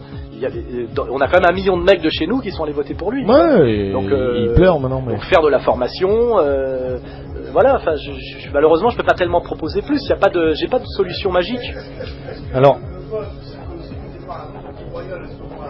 Oui, bon sang, oui, d'accord, mais n'empêche qu'il a Je rappelle qu'on fait une émission de radio et donc si on pose une question, il faut le faire au micro. Ouais, mais on l'a entendu à peu près là. Non, la question que j'avais envie de te poser, c'est tu dis que le déclic se fera à ce moment-là. Alors le déclic je dis qu'il faut amener à ce qu'il puisse. Disons instaurer les conditions nécessaires à une prise de conscience, mais le problème est que, on disait tout à l'heure, le système ne dort jamais, et le système produit produit de plus en plus de coma, quoi, en fait, de coma. Ce que Lénine appelait l'éternel retour du concret ou du réel. Il y a quand même. Mais est-ce qu'il n'y a pas une possibilité que justement l'éternel retour s'interrompe à un moment ou à un autre parce que la machine produit. Non, je ne parle pas d'éternel retour. Je parle que de temps en temps, on peut pas cacher le concret quand il devient trop prégnant. Oui, mais si le concret s'arrête à l'assiette et tiens, il n'y a plus la Starac à la télé, tiens, il n'y a plus à manger. On peut imaginer une crise économique américaine liée à la crise du subprime, du dollar, etc., qui fait qu'on prend cette crise de plein fouet dans la gueule avec une situation à l'Argentine où la classe moyenne française se retrouve violemment paupérisée. Oui, aux années 20, quoi. On sait bien que ça bouge politiquement quand les classes moyennes sont touchées. Et qu'elles sont touchées réellement, c'est-à-dire qu'aujourd'hui en France personne ne meurt de faim parce qu'on est parti très haut. Et que ce que je voulais dire par là, c'est que ça peut être un processus très lent, ça. Sarkozy a accéléré le processus. C'est vrai. C'est bon signe. Et malheureusement, on est obligé d'admettre que le salut ne peut venir que de l'aggravation de la crise. Oui. Il faut que ça aille plus mal pour que ça aille mieux. Et ça, c'est pas très drôle d'y penser. Non, mais on en est presque tous à le souhaiter. Et on en est à souhaiter que ça aille de plus en plus mal. C'est-à-dire qu'à un moment donné, les Américains sont obligés d'attaquer l'Iran pour masquer leur faillite économique par une guerre, ce qui s'est déjà fait. Que les Chinois s'énervent. Oui, voilà. C'est-à-dire qu'on est dans un monde intéressant d'un point de vue, si on n'a pas de problème de survie, parce que c'est un monde où l'histoire recommence à être une histoire d'avant-guerre. Enfin, je veux dire, c'est une histoire intéressante. Il y a les Chinois qui bougent, il y a Poutine, c'est des signes, ça. Il y a Poutine qui est en train de remonter la Russie quand même, en partant de très bas. Tu vois, on peut rêver d'un Poutine français à un moment donné. Je sais pas si c'est un rêve, parce que je sais pas si le peuple de France est encore capable de recevoir ce genre de chef, si tu veux, mais il y a quand même Poutine, il y a quand même Chavez, il y a la défaite des Américains en Irak, il y a leur crise économique. Enfin, il y a une politique internationale intéressante. L'histoire est en marche, elle va vite en ce moment, elle va fort. Pour quelqu'un qui aime la politique, c'est intéressant. En tout cas, on n'est pas dans une période molle, tu vois. On a Sarkozy qui fait n'importe quoi, ce qui est très intéressant et très rassurant pour les gens comme nous, parce qu'il se comporte exactement comme nous pensions qu'il allait se comporter. Il est en train de se discréditer. C'était une des cartouches du système qui a été tirée par rapport au 21 avril. Il a quand même fait énormément il y a eu énormément de drapeaux français et d'appels au patriotisme et même aux racines et à la fierté et à la fin de la repentance pour se faire élire. Il a quand même mis toutes nos valeurs en avant pour se faire élire. Faut pas oublier. Ça, c'est pas totalement négatif, tu vois. Il est en train de se ridiculiser, de se discréditer. Il n'y a pas d'alternative à gauche. Il a détruit la gauche, tant mieux aussi. Il a fait un boulot de destruction qui est intéressant. À nous aussi de prendre ces espaces. Si c'est pas nous qui les prendrons, ça sera Bayrou sans doute. Ils sont en train d'aider Besancenot à capter la colère juvénile pour l'anéantir. C'est à nous aussi de mener le combat contre Besancenot, ce que j'essaye de faire, non pas en le doublant à droite, mais en le doublant à gauche, tu vois, en lui opposant Gluckstein et le PT, et en montrant les contradictions d'un type qui prétend défendre les acquis des travailleurs français tout en étant pour la régularisation intégrale des sans-papiers, qui est strictement incompatible et inconciliable. Enfin, je veux dire, moi malheureusement, j'essaye de faire ce boulot au quotidien, de production, d'analyse, de concepts, de doctrine, et essayer d'aider des jeunes de 20 ans à se former. Moi, ce qui me fait plaisir, c'est que je reçois tous les jours des gens de 20-25 ans qui me disent « Je suis un peu moins con, j'ai lu vos bouquins, je comprends l'arnaque du système », et ils échappent à l'idéologie majoritaire droit de l'homiste, comment dirais-je, distillée par les profs. Et déjà ça, c'est un combat, de faire des individus avec une conscience et qui pensent qu'il est encore possible, qu'un autre monde est encore possible, parce que si on n'est pas en train de, comment dirais-je, d'essayer de gagner, on est déjà en train d'essayer de ne pas perdre totalement. C'est-à-dire qu'on est en train de retaper une baraque qui menace de nous tomber sur la gueule. On n'est pas en train de construire des châteaux en Espagne. La question suivante, c'est est-ce que le politique suffit seul à ça? On parlait tout à l'heure de réseau. On parle de métapolitique aussi. Justement, oui. Comment entretenir un réseau et sur quel point appuyer aujourd'hui? Faire du réseau, une des choses que j'ai compris par rapport à ma naïveté de jeunesse, où je croyais qu'il suffisait d'avoir lu tous les bouquins et d'être brillant, etc., pour exister politiquement. Dans le monde réel, n'existent que les réseaux. C'est-à-dire ce qu'on appelait les coteries avant. Le plus fort, c'est celui qui croise le plus de réseaux. Et le réseau, c'est des groupes, c'est des gens qui ont un projet, qui entretiennent des relations entre eux parce qu'ils ont le même projet. Face à des individus atomisés qui n'ont aucun projet, et qui peuvent être l'immense majorité, mais qui sont exactement les moutons face à trois loups qui décident de les bouffer. Or, la réalité du monde, déjà, il faut comprendre que c'est celle-là. On est dans un monde individualiste atomisé de gens qui n'ont comme projet que le bonheur ou la survie, et des petits groupes organisés qui ont un véritable projet de domination en général, tu vois. Et il faut faire partie d'un réseau pour exister, et il faut voir quels sont les réseaux qui peuvent collaborer. Et moi, j'essaye aussi de penser comme ça, de dire il faut aller voir tel mec, peut-être même aller voir les Russes, aller voir les Chavez, aller voir des gens qui ont les mêmes lignes que nous à l'étranger, les patrons de PME qui ont compris que le MEDEF était leur pire ennemi, les ouvriers trahis par le syndicalisme institutionnel et qui ont compris que ces gens-là ne faisaient plus rien pour eux. Enfin, tu vois, rencontrer des gens, parler avec des gens, faire du réseau, pour qu'à un moment donné, au moins, on soit prêt, tu vois. Pour ceux qui ont étudié Maurras était très intelligent sur le plan plan des idées, mais en termes de réseau, c'était peau de balle. Hein. Je veux dire, il y avait pas d'alternative. D'ailleurs, il s'est écroulé de n'avoir jamais. Il a secrétaire un réseau important de dissidents. Ouais, mais c'était toujours. Ouais, voilà, mais ça ne. Il n'y avait pas de. Il n'y avait pas de travail, il n'y avait pas de question de prise de pouvoir, quoi, tu vois.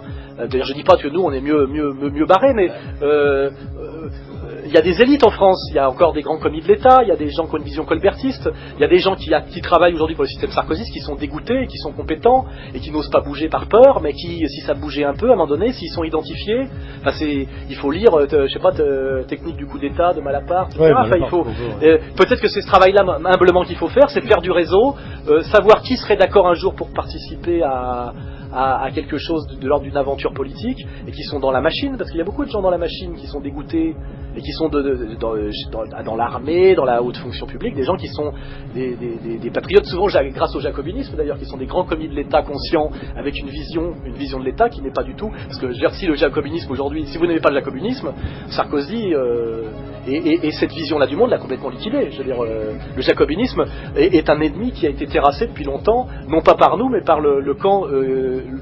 Oui, même s'il s'en sert encore d'ailleurs. Ouais, enfin, il se sert des grands commis de l'État. Je propose que l'on. C'est l'Europe qui cette discussion là, parce qu'il va falloir rendre l'antenne. Voilà. Ok. On va finir par le mix de Monsieur A qui va nous présenter. Alors il s'agit juste avant, donc on remercie donc tous nos participants, on remercie Alain Soral. La semaine prochaine, nous recevrons Jean-Paul Bourg. C'est clair. Les ordres organisateurs.